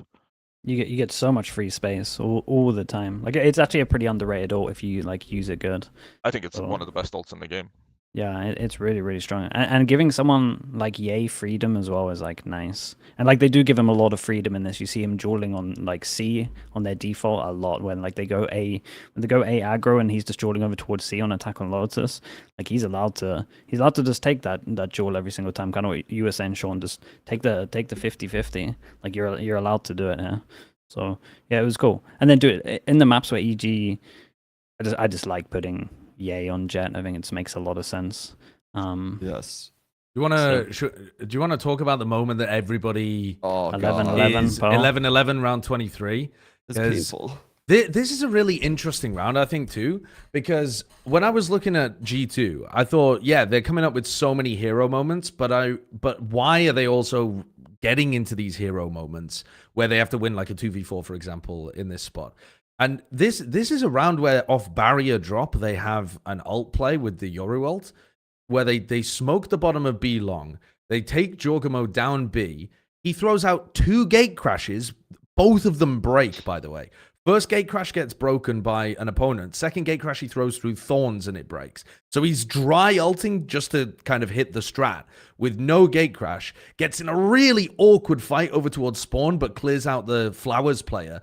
And as you notice, like the A hit come through, they think Flowers is completely empty, but Icy has teleported into Flowers from behind. And so even though they kill the Tejo, Valen swings front side A to like try to get some space in the post plan. He has a smoke for it. Like he still has a smoke back up at this point. But they swing forward and don't realize that Icy's repositioned. I think the proactivity from EG here is super good. And then they just send it like a tiny bit too far in the 4v2.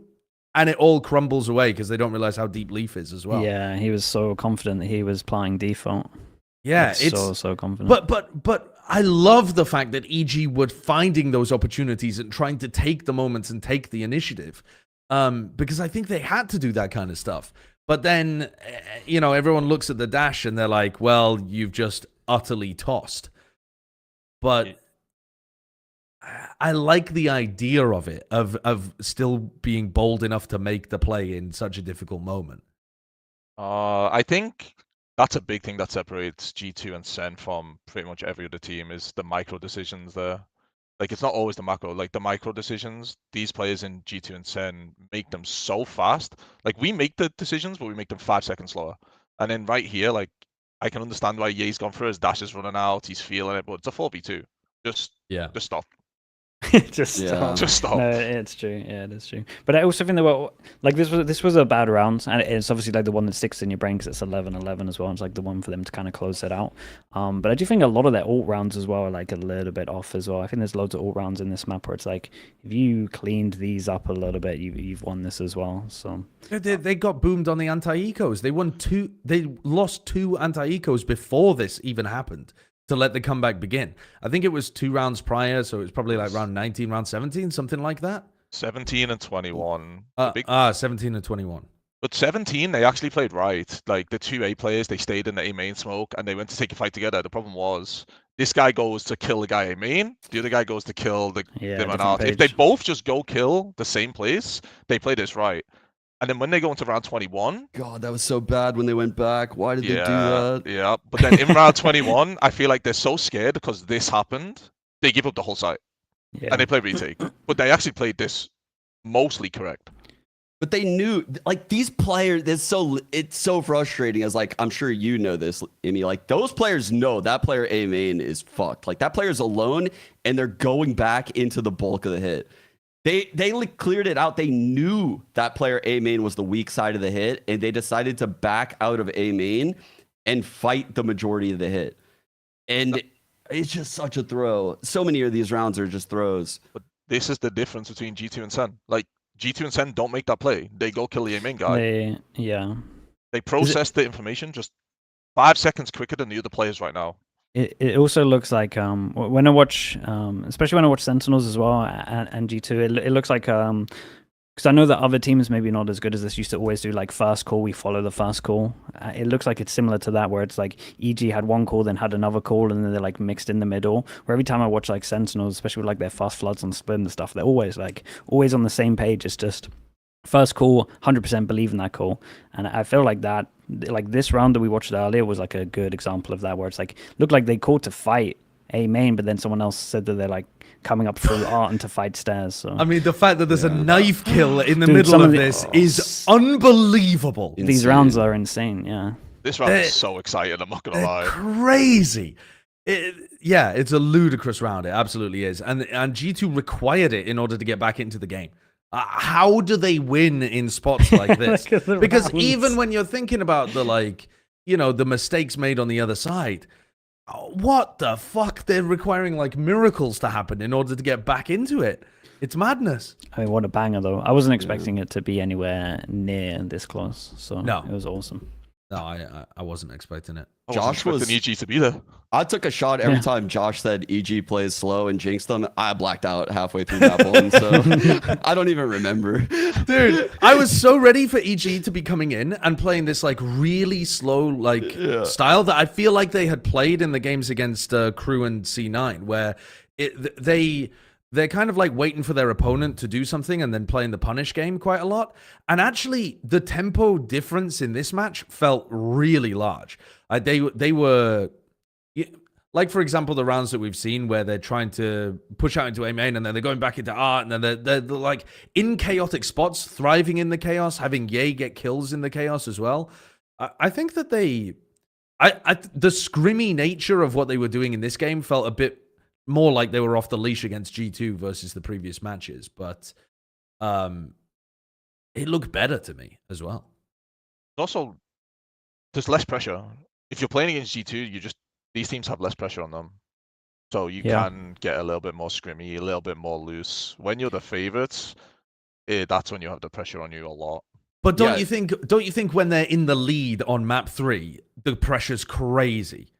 Yeah. Because when they're up like 11, what was it, 11-7 or 11-8, right? Like if you're up 11-8 and you feel like you're about to do it, that's where I could imagine. Yeah, that's like the world is. The problem is as soon as you think about winning, you're not thinking about the game. Yeah, as soon as you're a believer, it's over. As like the gig of underdog, you just have to like constantly just keep your head down and just be like next round. And then it felt like they knew that they were close. They knew they were in the lead. Same thing with 100 Thieves. It's like these teams just shit the bed so hard. Oh, it's so bad. That's what everyone talks about though, when it's like just keeping your mind like on the now. Like it's so easy to be like, holy shit, we're gonna do it, and then you think about the future too much, and then you start making mistakes and just slipping up because of that. Yeah. Like it's especially like inexperienced like players, that happens a lot. Yeah, and that's where like teams like G2, where going back to all the way to their Ascension tournament, where they didn't even play scrims, they were just playing Uno and like talking about random, like setups and protocols and reactions to certain shit. That's why they're so fluid, and that's why they're like hive mind mentality. And Jonah P can like instantly fault line without Valen telling him stuff, right? But they do have a calm hierarchy where probably Valen makes the most comms. Mid rounds come a lot probably from Leaf, and like prep comes from Leaf.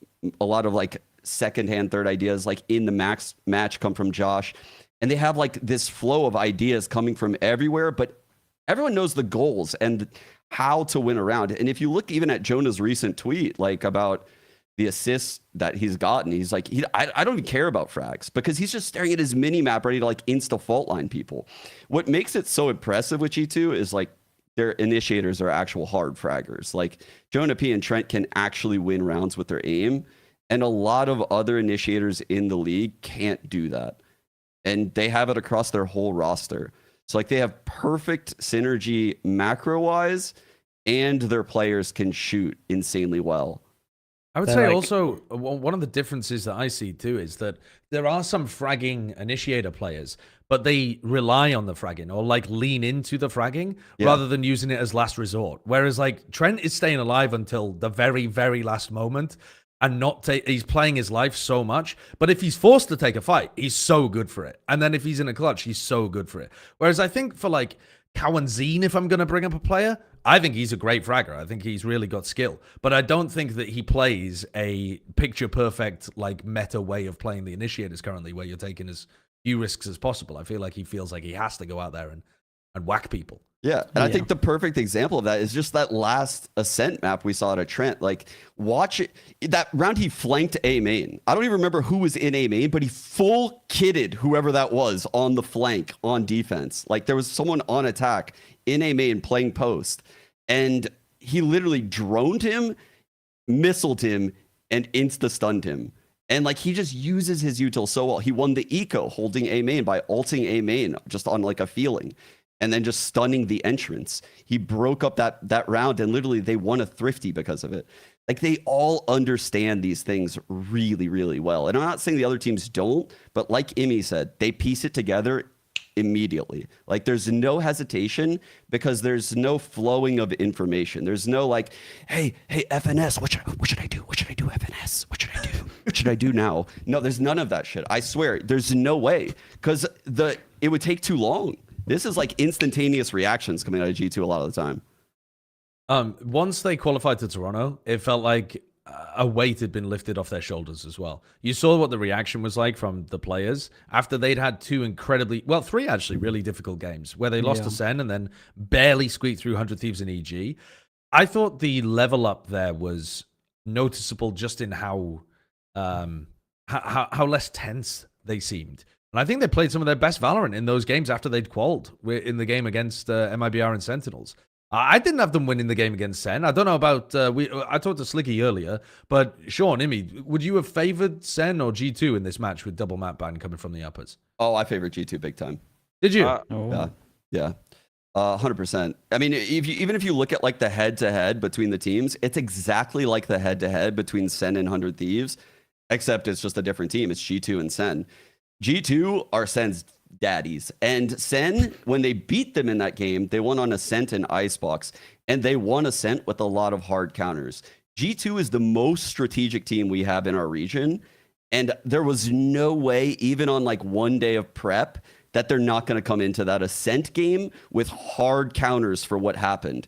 And someone like Jogamo went 0 for 7 on opening duels in the first game on Ascent, on attack. And the second time, I mean, Waylay, the way Waylay operates, if you watch Jaw, they're literally trusting him with the world. He's like diving in, and he's like looking around, he scans everything, and he immediately, like on the fly, this isn't part of like any kind of playbook, he has to decide by himself if he should refract or not. It's his choice. And it's like he has to absorb so much info in those moments. And if he's getting hard countered, it might be difficult. But if he understands what the other team's going for, it then it becomes hard for them, because now he's in an advantageous spot. He can refract even quicker, which is what you saw the second time around. It was like they were in full control the second time around.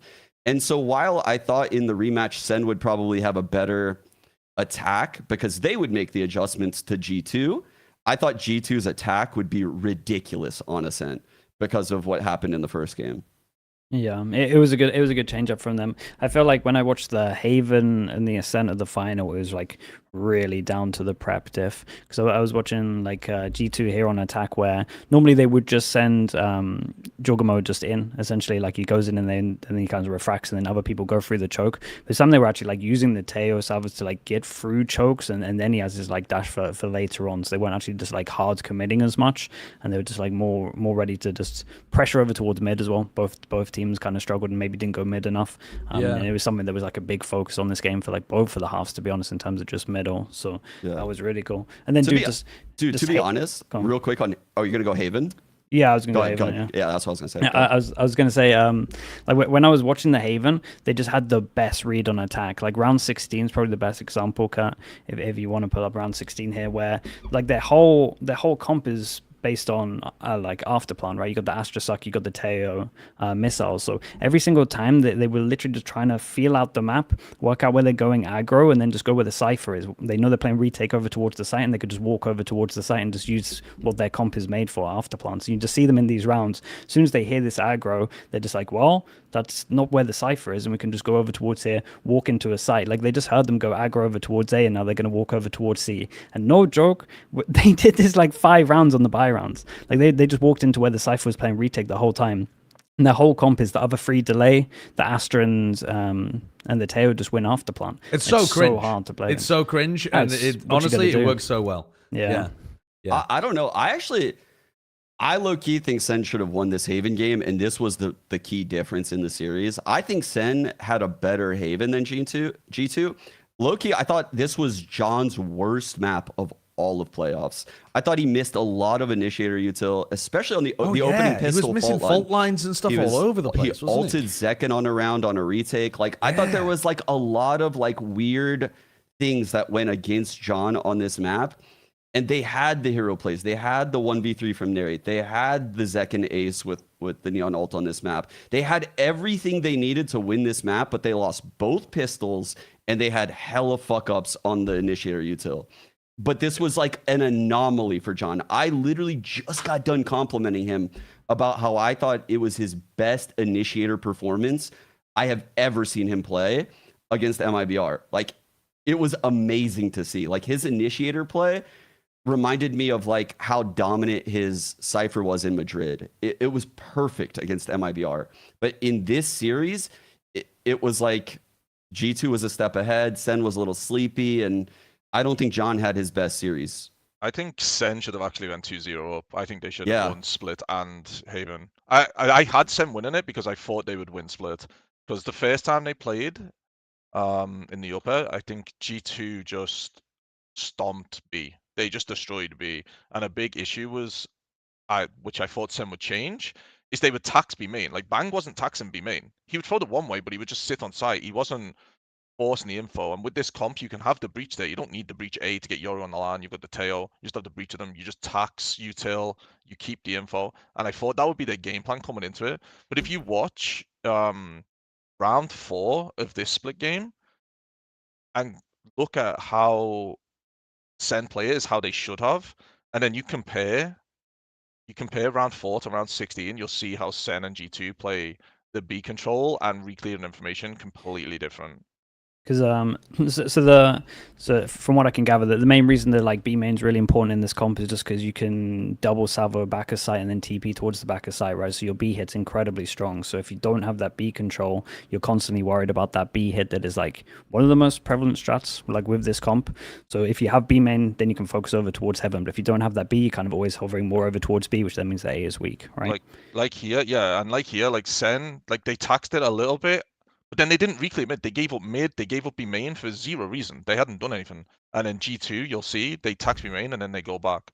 But yeah, you're right. Like, it's also just breach tail comps in general. You need to tax the utility. If you don't tax the utility, it's just free. I agree. Maybe they could have won this split game. I mean, they did win both pistols. What cost them the game, in my opinion, was the second round. They got equal twice. G2 didn't even force on that second round. There was such a miscommunication between Bang and Nary. Nary was like in the site trying to fight the hit, and Bang TP'd out of the site. And if there was any kind of like teamwork between those two, it would have been fine. But they just like crumbled. I remember looking at the minimap. It was like 5v5. I remember looking at the minimap being like, and even looking at the eco thinking, oh, actually, this looks really rough at the moment, like over towards here. Because then I think then they heavier rotate over towards middle. Look, they have been main completely. Yeah, they leave the side as well. Like the Omen's not fighting with the rest of his team. One. I was convinced when I was casting it that they were going to like fight the site more heavy, because last time they'd played, they were giving up sites and it was completely costing them the defense. They played retake almost every one of their defense rounds. So I was like, I looked at Narrate and the way that he was fighting it, and I was like, surely he was the one there that was following the preset plan. Like, surely before they played, they were like, we got to fight these XX more, and tried to flood rather than play for these set retakes because G2 are booming us. And then Bang just disappears, and I think it's Celsius in Heaven doesn't come out with him. But either way, like whether it was Narrate making the mistake or making the correct play, they weren't on the same page about how they wanted to deal with that. Which is something that like Sentinels have probably looked the best at coming into this, in terms of being on the same page, like fighting over together towards B. Like they were, every time I watch them fight over towards B, there's like 3 of them fast flooding to like protect Bang if Bang is there. And this is like the first time I'm watching it, and it's like, you guys normally aren't on a different page here, but you really were. Yeah. Do you think it was maybe a little bit of the slow start from Sentinels, or do you think they just got, do you think they just happened to play a bit worse in those opening 2 maps? Because they have talked about that in the past of not really being able to hit the floor running. I think they got out game plan personally, but you can see the minimap. Is this round 16? You show the minimap. Like they lost B main at the start of the round, and they instantly go and clear. And this is how you're supposed to play. Even though they're going into them all, they're still proactively taking info. Oh, we lost B main, let's go take mid. Whereas Sen, we're just, oh, we've lost B main, we're going to give up mid, but we're not going to take B main back. So wait, Immi, were you saying like when they one-way B main, you would like them to like challenge more? Yeah, like, but that's one thing that we did with Vic. I mean, this meta is going to be gone now, but like, Vic will try and get as much utility out of them, and he will greed it for as long as he can. He's always safe. He just TP's out, and he has backup. He has breach next to him. He has a Viper molly. Like, you always have someone there. Just see, that's where I actually disagree, because we're like deep in the playoffs on like rematches, and what Sen know is when they one-way that, if G2 is out of B main at the start of the round, they're either going to make noise getting past that one way, or they're going to use util. And either way, you are going to get some kind of indicator that they are taking B main. So they're like, they should stack heavy on like opposite side, and they use that against G2. Like, because they have a lot of VODs and a lot of information on like, how does G2 approach this one way? So there's almost no point in playing in B main, because if G2 does sniff out that you have a double setup in B main, they know exactly how to react, and then you're fucked. Like, then you're really fucked, because then you're going to overuse your util, and that's how they win. They win when you use your util when you shouldn't, because they always use exactly the right amount to like wash out util and win that trade. And then their side exec is better than your hold. But that's exactly why you need to greed on B main, and you need to make G2 use their breachstone, use something to get me out to B main. Because if you just get B main for free, you're gonna exec on me, and you're gonna. But they're gonna not win. getting it for free. That's the thing. They get it for free here because they walked in like off barrier on like a full eco, and that's where they fucked up. Is like this is like they took the game plan probably from like the gun rounds and they did it on the eco, and that makes no sense. They were probably terrified of like a stinger buy on that round, and they played like pussies, and it cost them the round, like low key. Like that's actually what happened. Okay, but I'm also talking round 4 is the big one. That's the buy round. Like you have to. Okay, I don't know what happens in that round. Well, they didn't fight for B main in the first game at all. Not one bit. And G2 just went B, B, B, B, B. So surely when you go into it, you're like, okay, well I can't let them do that again. Yeah. I do think that they should have washed util at B main. Like, I don't think that you should give up B main for free, but I do agree with like throwing that one way. And if they're not in B main yet, there's an indicator that the team takes B main. You end up winning like the util battle because they overuse util. You use the rechargeable. Their sight hit is worse. Your sight hold is better. They were using the rates aftershock almost all the time with the one way as well, so that you can't get that like first TP past it. And then when Bang was on the attack side, he was TPing kind of diagonally, so he just took like it didn't matter that G2 were using the aftershock.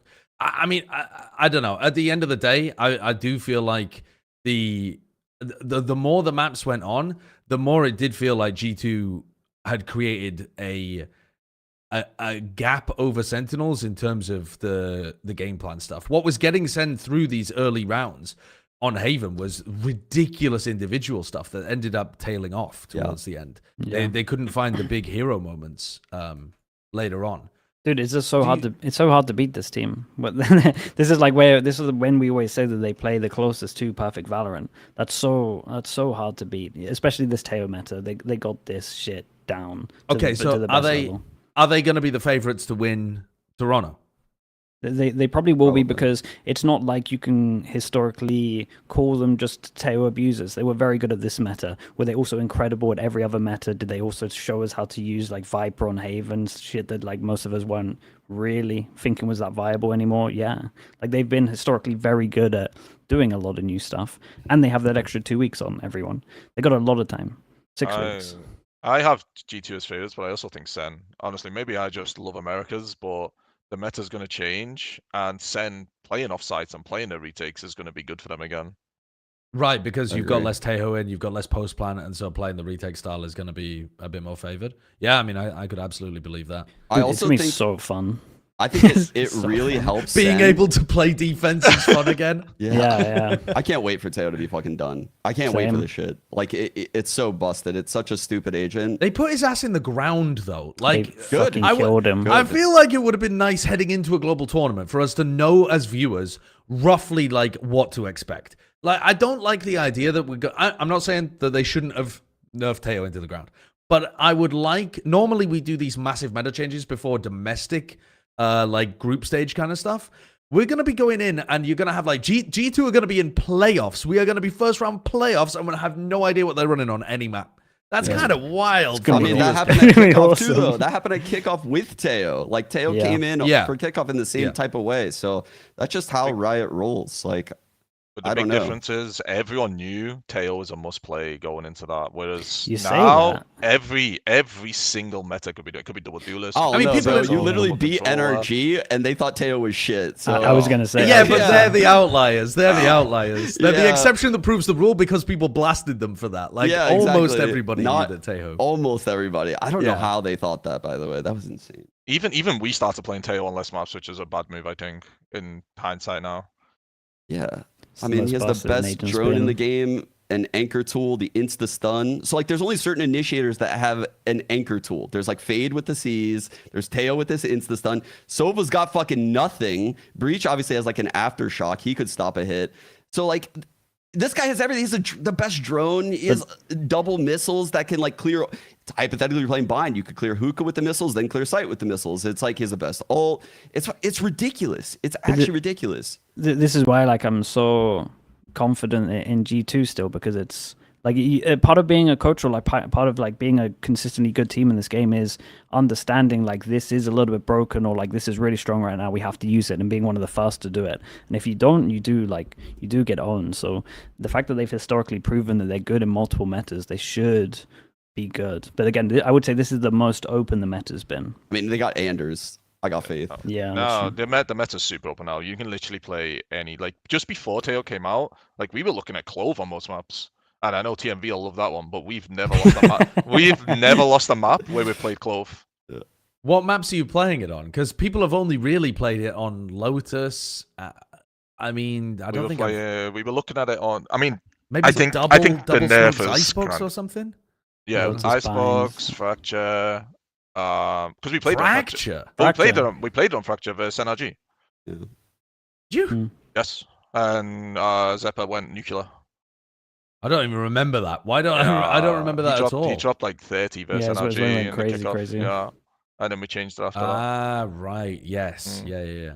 I was thinking about the like- recent game that you played. And it could be double Senti, it could be double Duelist, it could be double Controller. I think it just goes down to what players you have. Like if I have Ye and Icy, I'm probably going double Duelist on most maps.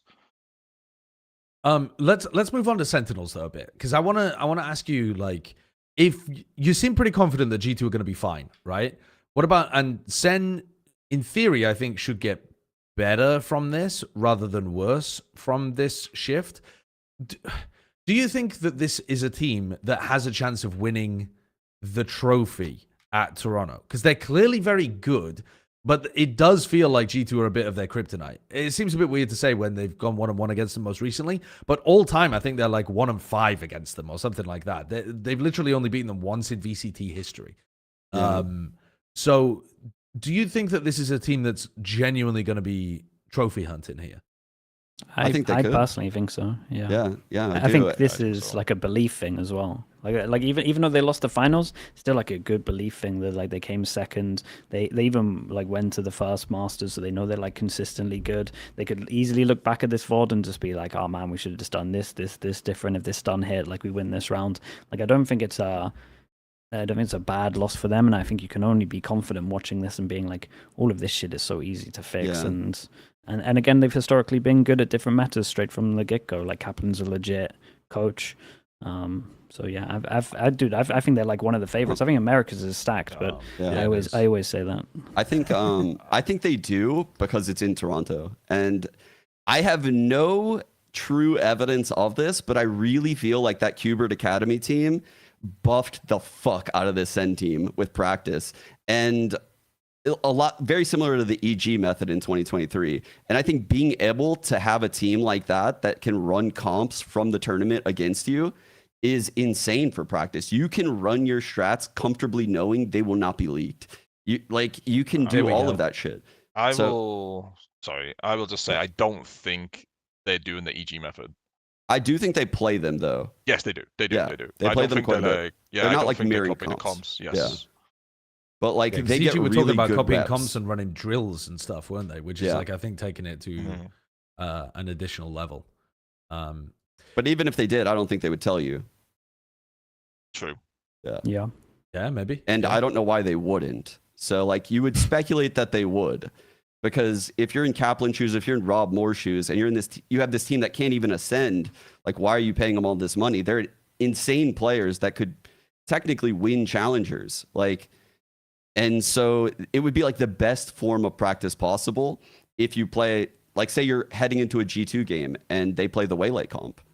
Like, that's the best form of practice you can get. Definitely, it's definitely possible. They should be. They definitely should be. If I had an Yeah. academy team, that's what I would want to do. But my thought process is, EG Academy weren't really playing in anything. They were just there to do that. Whereas these guys are in their own league, wanting to win, wanting to show themselves, wanting to get their own practice, get noticed, get picked up. Yes. So whether they actually did that or not is, I don't know. Maybe they did it for a few games.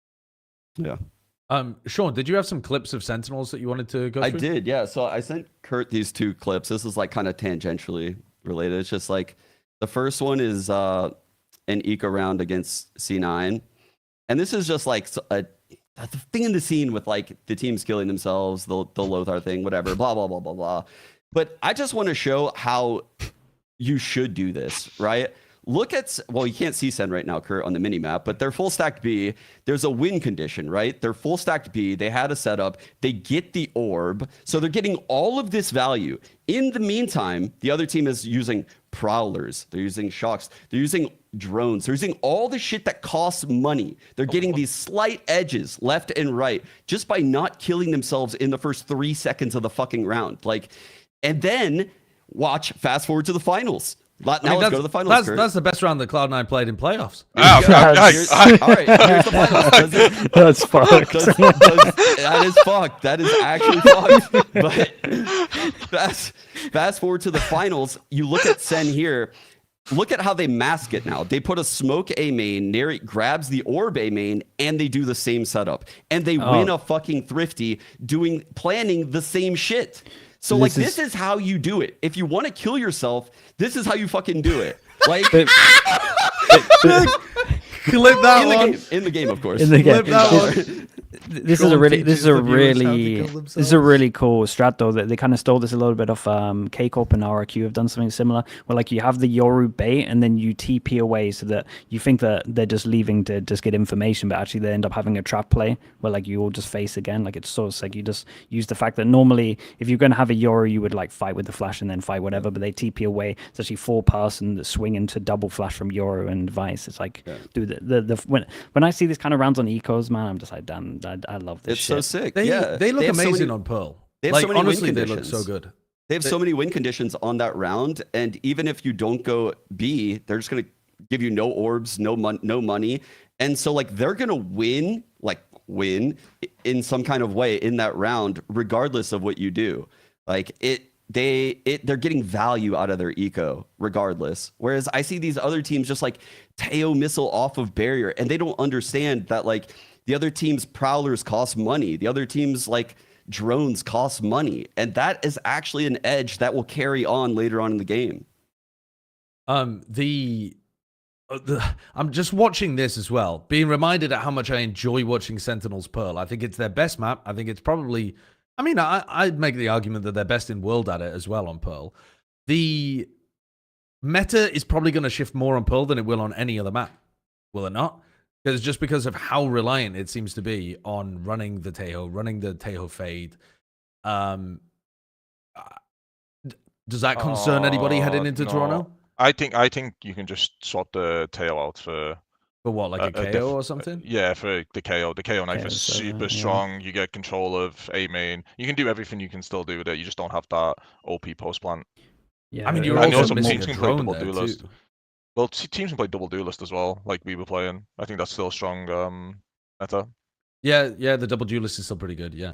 And the, I mean, I guess you could still go back to play the G2 comp with the Sova rather than the Tejo. I feel like the Pulse the best example because you can literally, not that many people do this. Out of all of these, this is like the most like least likely. You could have like Viper and Astra, and then you could have double Initiator. We just said KO Sova, something like that. Then you could have double Sentinel, which we talked about. We've seen teams run like the the Vice Chamber, and then you can have the double duelist of the Yoru Jet. Pulse like the perfect example to be like, here you go. This is like what loads of teams are running, and every team can kind of lean into this. We're taking Teo out, and you kind of got to pick one. It's so sick for every map. It's so good that this agent's out. It's gonna be so fun watching this event. It really is, because it's whoever comes in and cooks the hardest, and you'll see those games that we always talk about where teams have such good prep, they're always going to win a map, and this is such a long time that we should have loads of those. Okay, let's talk MIBR though, right? They're the other team that Americas is sending from to Toronto. And it does feel like they're quite absent in the conversations that we've been having, because we've been going back and forth on like, okay, G2, Sentinels, they've been beating each other, both looking really good. Either of them could have won the tournament. I get the feeling that MIBR does not register as highly for you guys, despite the fact that they look like a really good team and have made top 3, etc. Am I right in thinking that you would generally consider there to be a bit of a gap between like G2 and Sen and where they're competing and then MIBR? I'm not sure. I don't think so. I think so. I think there's a little gap. From watching them and anti-stratting them, I definitely thought MIBR were the weakest team. But I still think they're a top 5 team going into Toronto. I think Americas has 3 are like the top 5. Yeah, I agree. I think this is like the best trio of teams Americas has ever seen. Yeah, like the total skill on the 15 players going is insane. And tactically, like I think macro-wise, like these 3 teams are crazy good. Like I actually am a hard believer in MIBR too. Like I don't know. The way they embraced Verno into this team and made him feel so comfortable. You know, Fraud as the head coach who learned Portuguese when he joined Loud. He's a Spanish speaker. He's Cuban. So he learned it in like 6 months.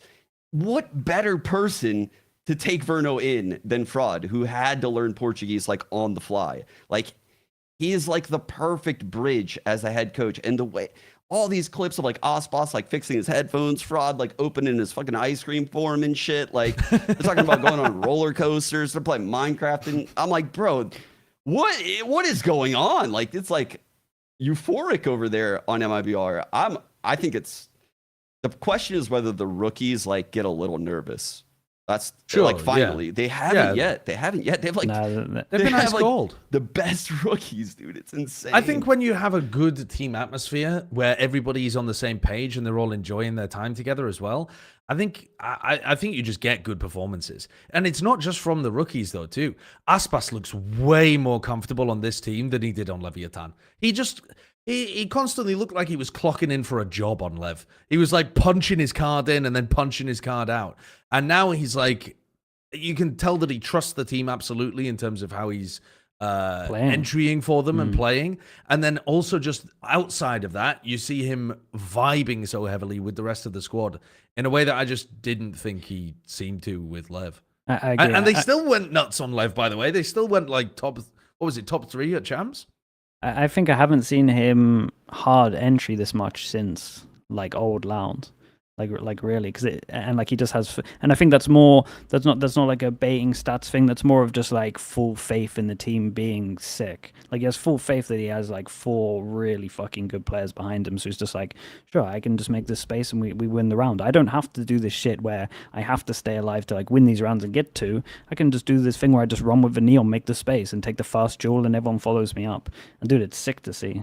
I think Fraud, we should compliment him a lot. I think for something a lot of coaches don't do is build the culture and the vibes and making your players happy, keeping your players happy. And I think that's something he's doing here. That's really well. Like, forget all the tactical stuff. There's so much more to being a coach. I think he's doing really well with that side of things. And I think that's why Aspas is so happy, why Verno's so happy. Yeah, for sure. I also think like both Fraud and apparently Aspas deserve all the credit in the world for the scouting and these roster decisions.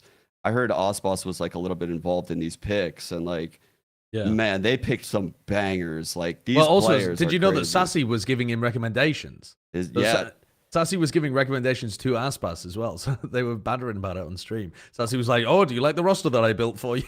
That's sick, but that's smart. Aspas knows like his flaws and is willing to like embrace other people's opinions like that, and it worked out really well because he respects Sassy a lot. And rightfully so. Saucy's a fucking insane player and is very tapped into the Brazilian scene. Yeah. No, it's great to see. Let's go on to talking about the group draws. Holy shit, what the hell happened with these? They're mental. They're absolutely mental. But go on, Sliggy. What, you gonna give us the counter narrative? But no, I'm not going to give the counter narrative. I'm just trying to work out why it was done off old seedings. Okay, based off the stage 1 seedings. Stage 1. Pre-playoff. Pre-playoffs, you mean? Yeah. Like, why? I mean, I'm pretty sure they always have done that. Like, I don't know exactly what the justification is, but I'm pretty sure they always just do it based off the regular season rather than playoffs. I'm going to say something crazy from a C9 pop. I don't mind these groups. I'm happy. That's insane. Yeah, because you guys bang everyone out in groups. It doesn't matter. One, we're good in groups. You get an easier playoffs matchup. Yeah. Someone from the other group. Exactly. That's why I'm not too worried about them, because we don't meet Sen or G2 in playoffs. If we get there, I think the biggest pressure about our group is going to be no one can lose to Fury or 2G. You cannot lose to them. If you lose to them, then the pressure is massively on. Spike about to take your lunch money. I was going to say 2G a little bit scary as well. Yeah, but come on, like from 2G's point of view, they got the worst possible outcome. The worst possible. They needed more than anything to get a good draw in these groups. And if they got a good draw, they might have a chance of making a top 4, and then their whole their organization is saved. Not even just the players. And they got the world's, at least from what we can see now in the current meta based on playoffs, world's worst draw. For sure.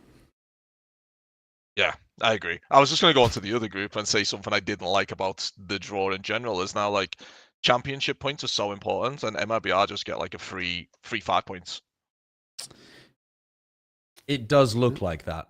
Yeah, I mean, I don't like that. Like, we have to play, or like these teams all have to play like hard games That's against true, each other, yeah. and then MIBR or Crew just get 4 or 5 points like given to them pretty much. No It is offense to the pretty other whack teams. because yeah, like 3 of those No teams. offense to the other teams.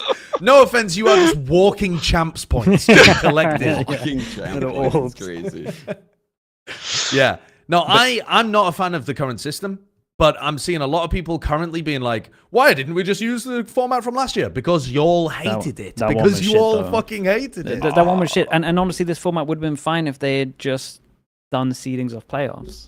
Honestly, that format last year wouldn't have been as bad if instead of them doing 2 separate groups, they just like combined them, just made it a full group. They play half of the games and then you go in like, so it didn't look so confusing and so bad. Yeah, I don't know, I think it wait. was presented poorly, but Yeah, that is what they did last year. Was they just got one big round robin and then they cut it in half. But the way that they presented it made it seem really convoluted for some reason. Yes, but it actually weren't that bad. Yeah, like how is this better than last year? Now you have teams not playing each other and like replaying. I'll give you dog the shit devil's teams. advocate. I'll give you the devil's advocate. Now, I don't believe this, Sean. I think that last year's was better, but I'll tell you the reasons. The reason would be people didn't like that your record from earlier in the year carried over because they felt like if you had a bad stage 1, it was haunting you the whole time for stage 2. It felt like baggage that you couldn't get rid of. They wanted it to be a fresh start because it was, it's a big break, it's a new meta, it's that kind of stuff.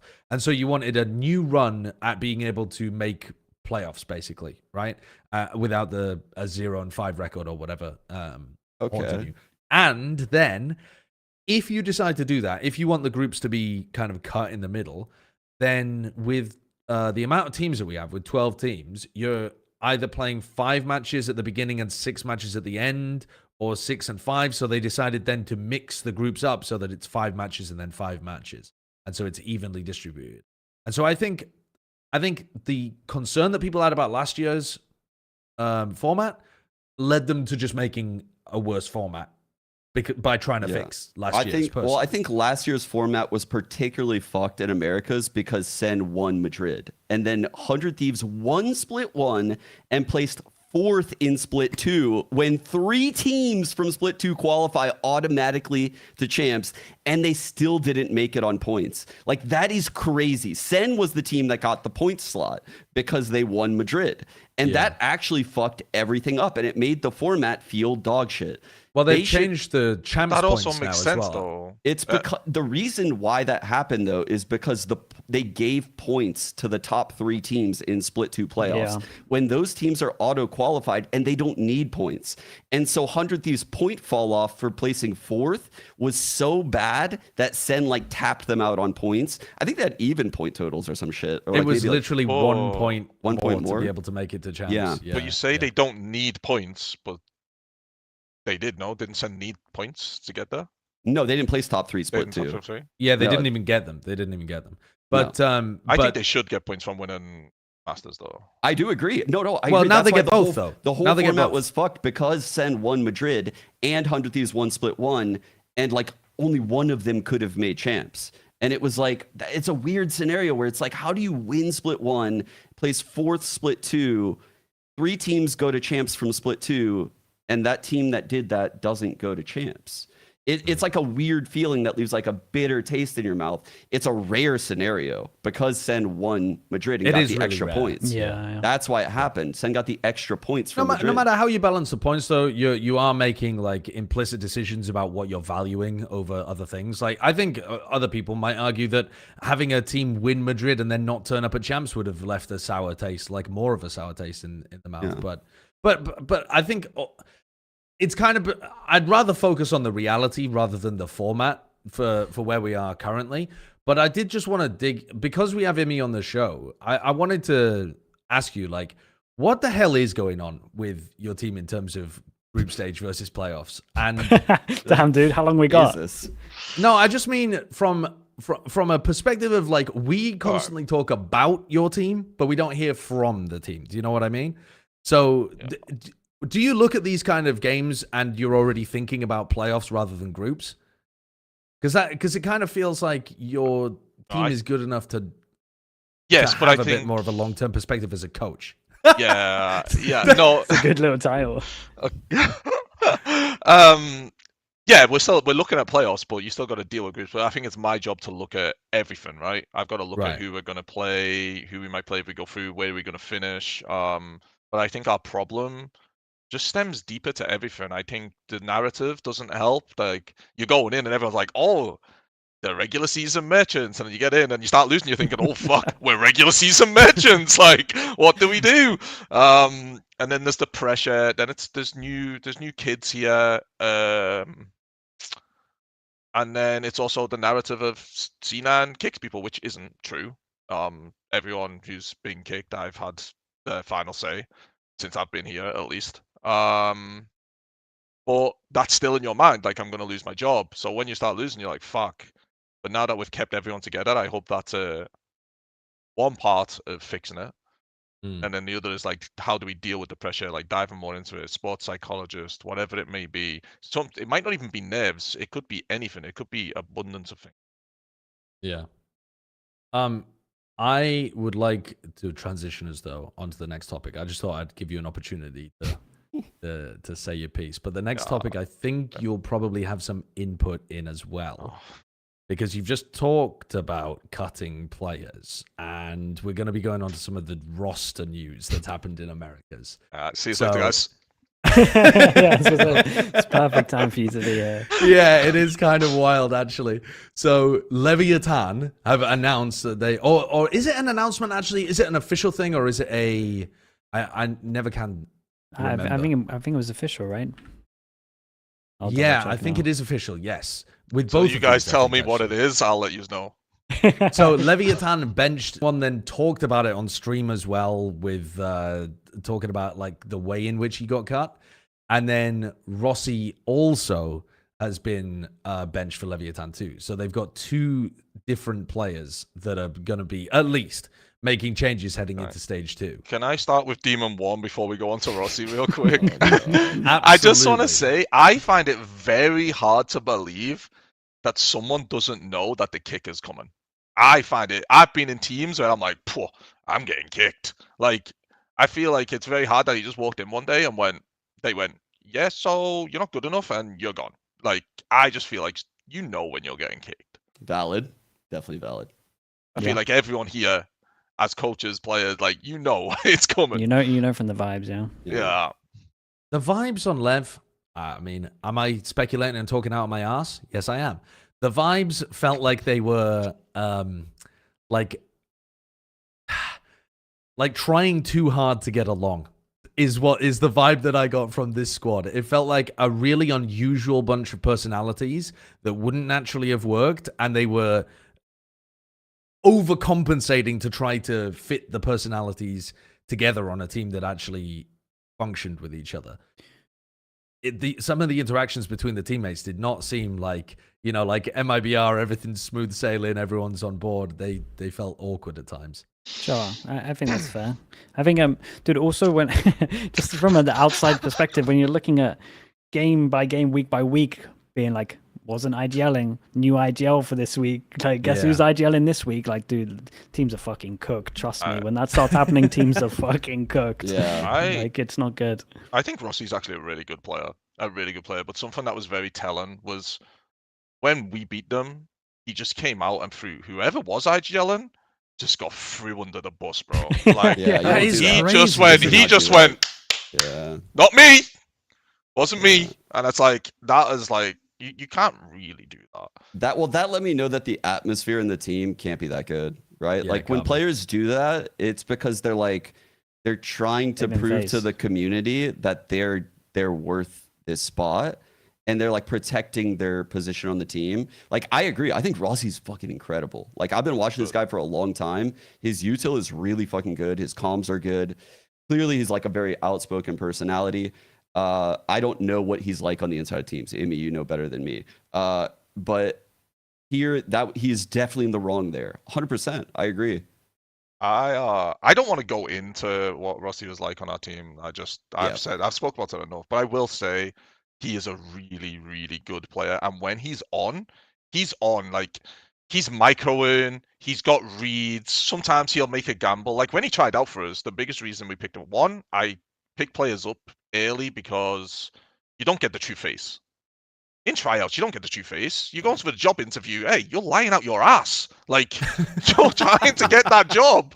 But when we were trialing him, he was like, guys, this is so fake. It's gonna be B. It's gonna be B. And his reads were all spot on. And there was days in practice where it was like that all the time. Like when he was on, he was fucking on. And there's definitely potential there for him to be good. It's just all the personality side of things, I think, and finding a team that's willing to work with that and a coach that's can help bring him out. I don't think by any means he's done. I do think someone will give him a chance, and I think hopefully he will learn from this. He lasted for 7 games on Cloud9 and only 5 on Leviathan. So I suppose it was maybe a similar time period, but I mean, it doesn't look good. It doesn't look good. No, I mean, it's not like Simon on EDG where he's flamed out in a giant fireball, but it doesn't speak volumes. Especially, what's worrying is that everyone, when they cut him, says how good he is. That's worrying. That's not a good thing, actually.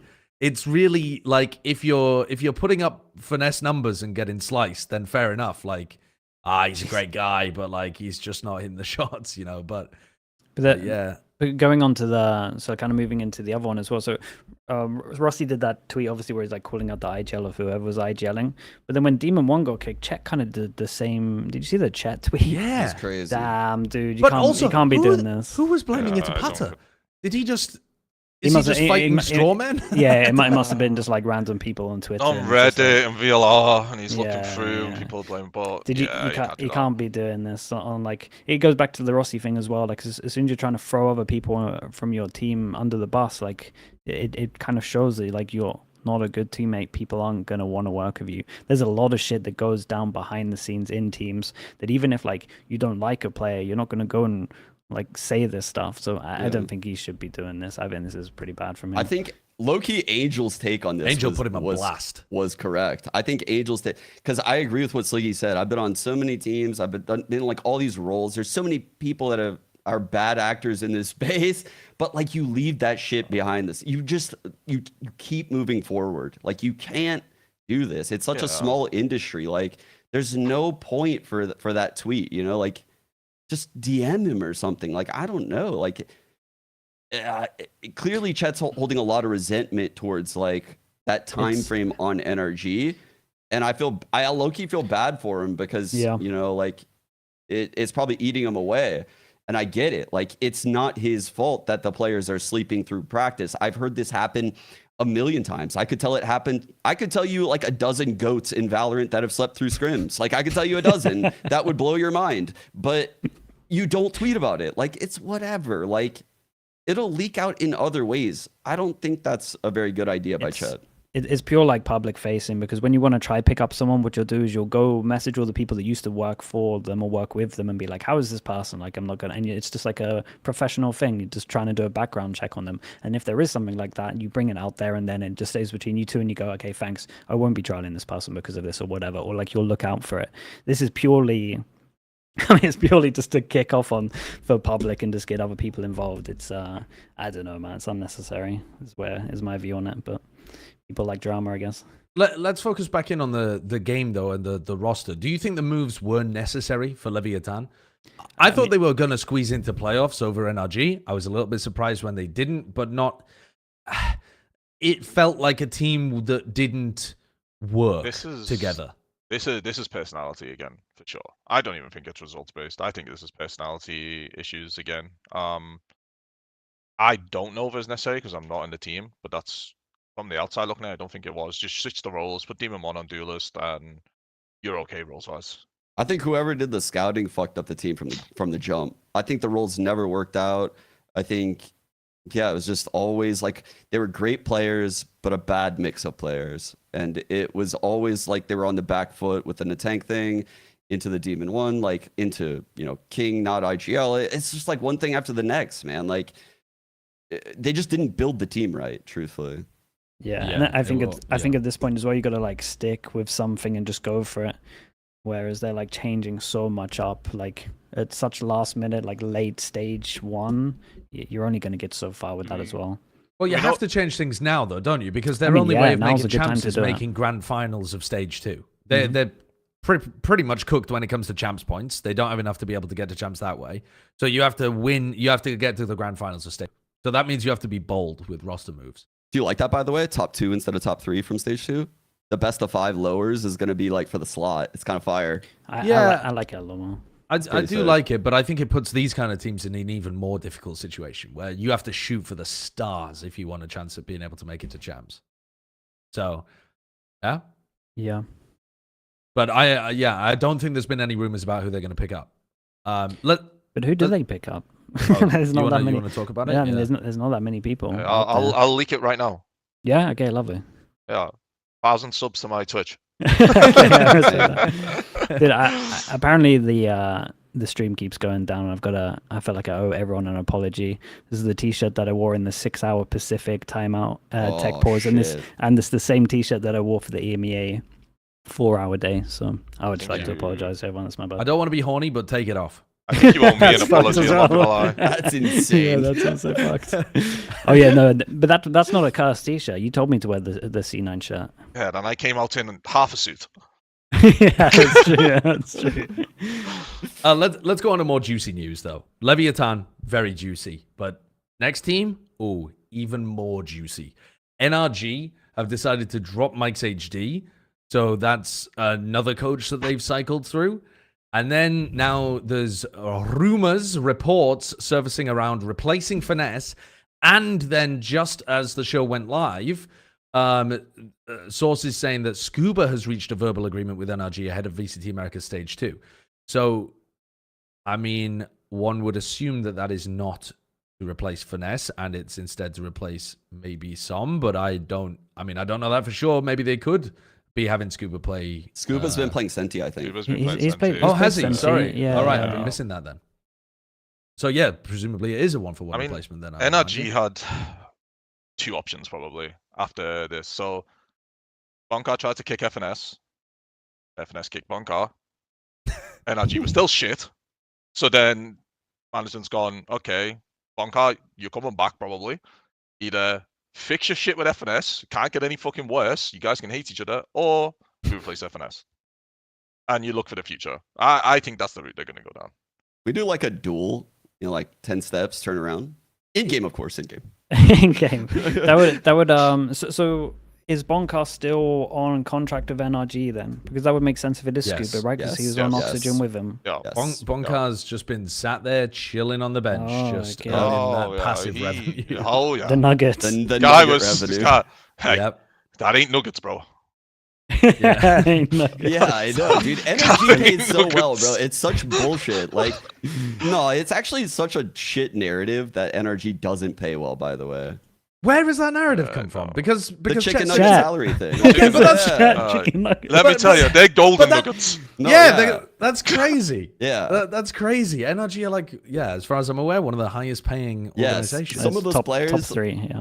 Yeah, they made like 3 times more than I've like ever been paid by an org. Like, But I assume payments that that Chet come from was- those energy players are crazy. But I thought Chet was saying that. See, I read it the other way. That Chet was saying that because Chet had been paid so much that he was like, "You're getting less than me." I thought he was like, No, I think that is that. But Oh no, honestly, it is. It definitely is. Chet was it is definitely that. getting more. But But if you compare that to everyone else in Valorant, Right, like they're right. all above. Yeah. Like trust me, but it's still big. with this team, then I think the IGL discussion has got to be like front and center because when they played last year without Finesse and Ethan was calling, that was some of the worst called Valorant I've ever seen. I mean, that was not good.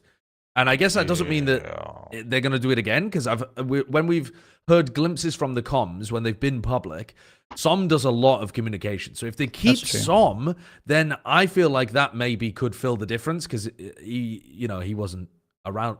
He wasn't with them last time, was he? Wait, maybe he was. Am I losing my mind?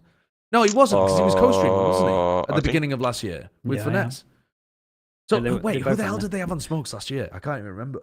probably Did, Demon1. Marv. Marv. Marv Yeah, was yeah. playing for them, wasn't he? Oh my god, I forgot. Dude, the way these But I guys think- operate, I feel like there's always a fucking fall guy. Like there's always a fall guy. Like it's Demon1, and then it's then it's FNS now, and before FNS it was Verno, and then it was Chet. It's like there's always some guy that they just fuck like I don't know. Isn't It's that the crazy. case in every team though? There's always a fall guy. There's always someone. Like if you're not performing, there's Yeah. always someone who's But gotta I think, go. I think it seems a little different. Like I think a lot of organizations are structured in quite a top-down organizational way now, and this team still seems to be like a bit old esports cliquey. Like I maybe I'm throwing shade on Counter-Strike, but it feels like they took a lot of CS culture with them instead of kind I of think, reorganizing. Yeah, I think I agree did with that. see. I think I did see another tweet from Chet, and this one was pretty good actually. Where it's like he has nothing against like the org and stuff, and he thinks their only issue is that they probably need someone outside of the team on site to like make some of these decisions.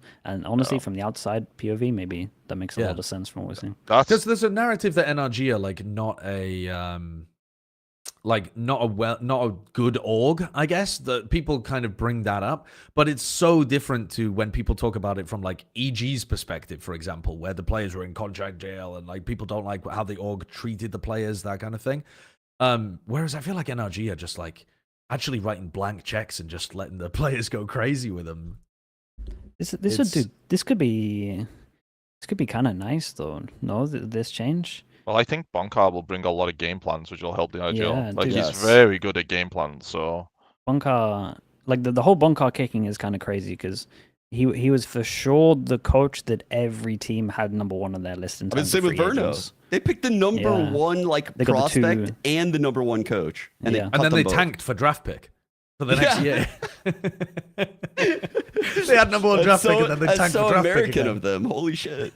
but I think the Verno thing is it's tough when there's a click. We don't know what he was like as well. Like it's very hard to say. Just because he's happy on MIBR, he could have been a total twat on fucking NRG. We don't know, you know? Yeah. And that's just how it is.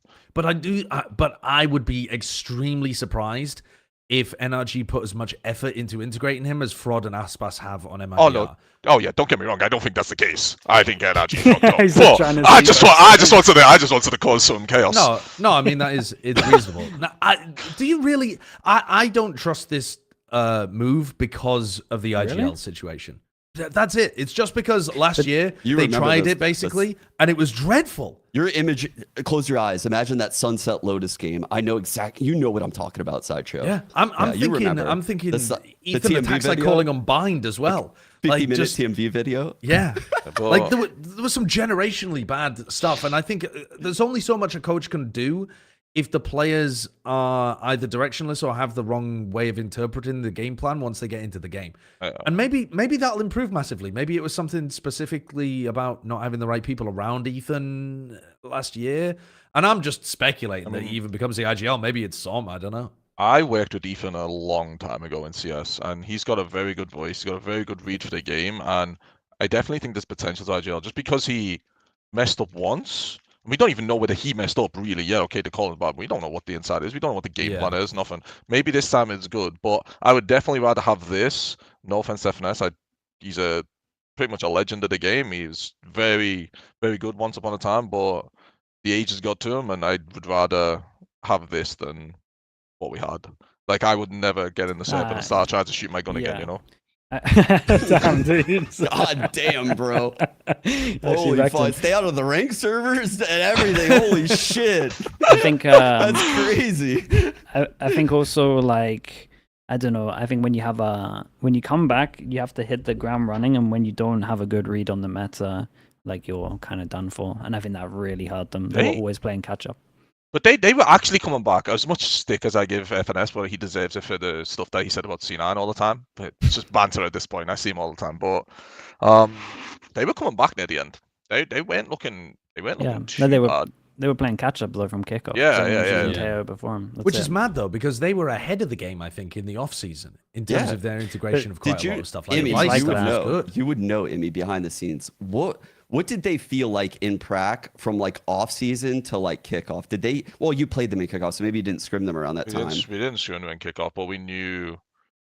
I had a feeling they weren't going to play tail. Like they were definitely. I knew FNS was going to be behind them at that for sure. But then when we were scrimming them in this stage after we'd played them, I genuinely thought they were good.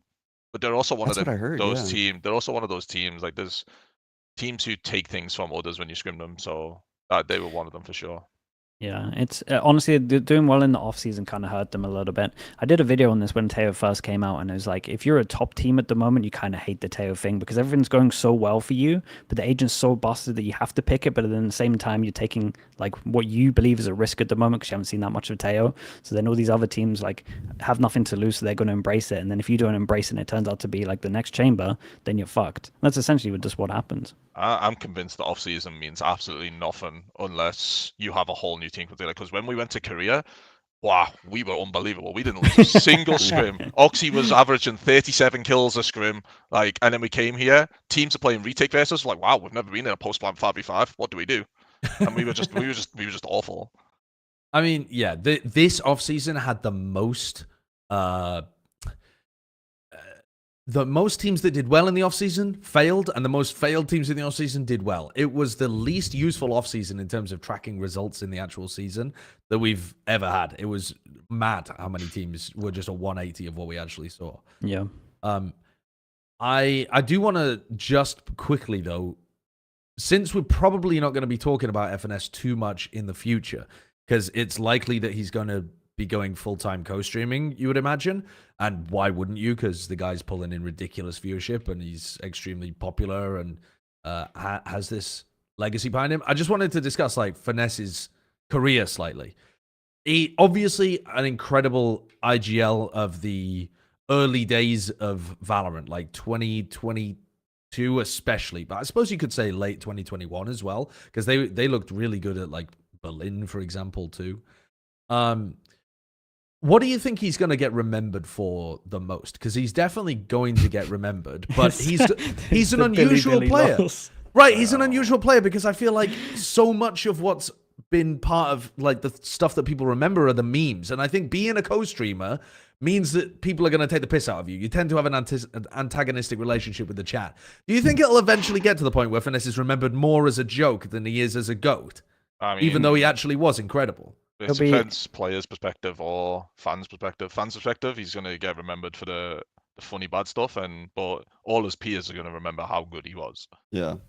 Yeah, pretty much. I agree. I think like over time, like the content will come out, like his ex-teammates will be able to like be vocal about what he did in practice and how important he was and why he stayed on those teams, and that will cement his legacy. I think it would be silly to like say like he wasn't valuable to the scene. Like he brought us a title in NA. Like he's been a great player. Like low-key, he's been a great player, and it sucks that he fizzled out the way he did, but shit happens.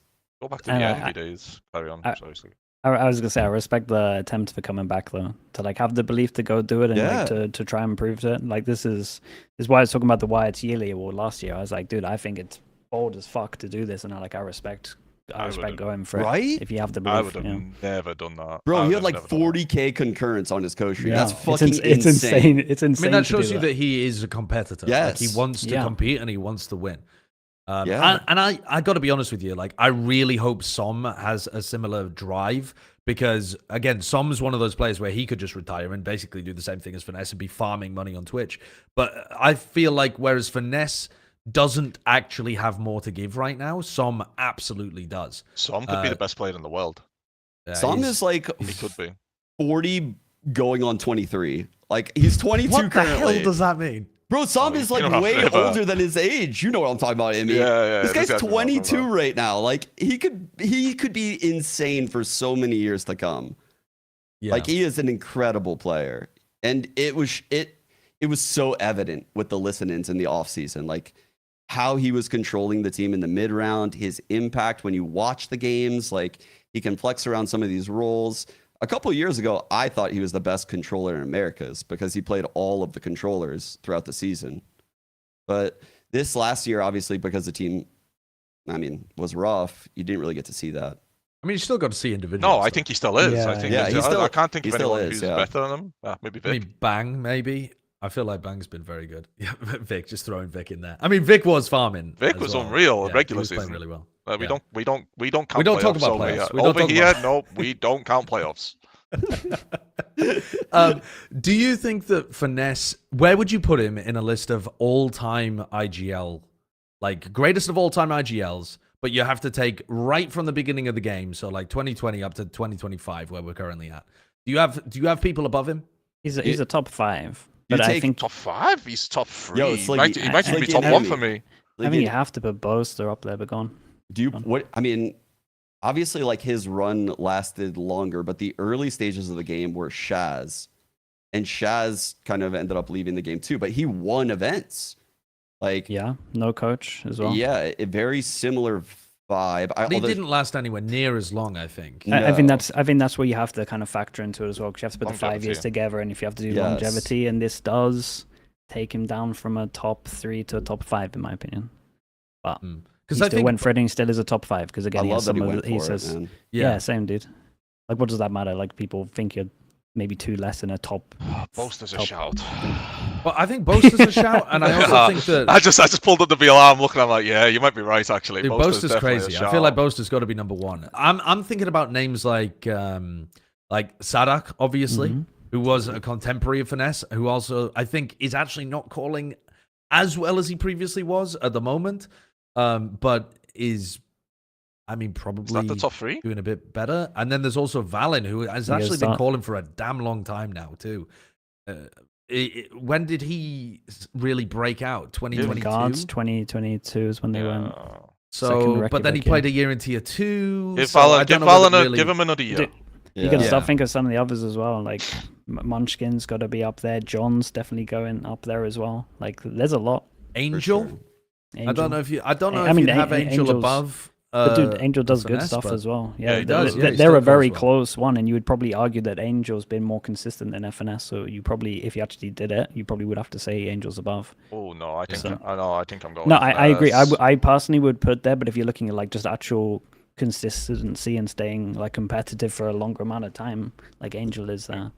I think And I know Boaster, I- FNS, Sadak, and then Valen is coming up for sure. I think it's insulting you guys didn't even mention Boostio since he won champs and a split. By the way, like honestly, Yeah, it's no, quite no, it's it's quite another impressive. He one. deserves to be mentioned at very least. I Yeah, know he had yeah. he's having a rough time in the game. He's not putting up numbers, but But I think I that's mean, what I mean. There's loads of them. yeah. That's why I think it's a top 5 now. I mean, instead if of like if a top Stacks 3. hadn't just been run over by the fucking Paper X train, then maybe we'd be talking about him too, because he's got a long tenure and recently just won a Masters tournament. True. But he's been a bit more like, you know, up and down and didn't reach the same peaks early on in his career. But anyway, I just thought it was an interesting idea to see roughly where we had him. But I think still legendary status, and I'm kind of amazed that he didn't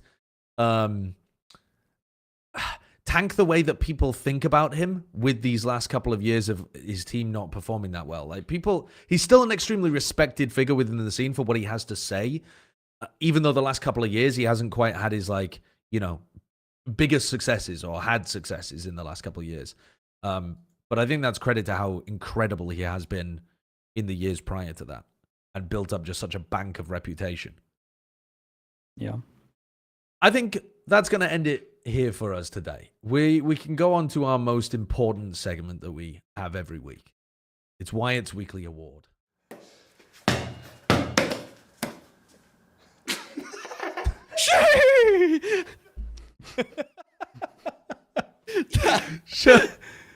You appreciated that, Sean? that You was like- that was insane. He crossed me up, almost fell out of my chair.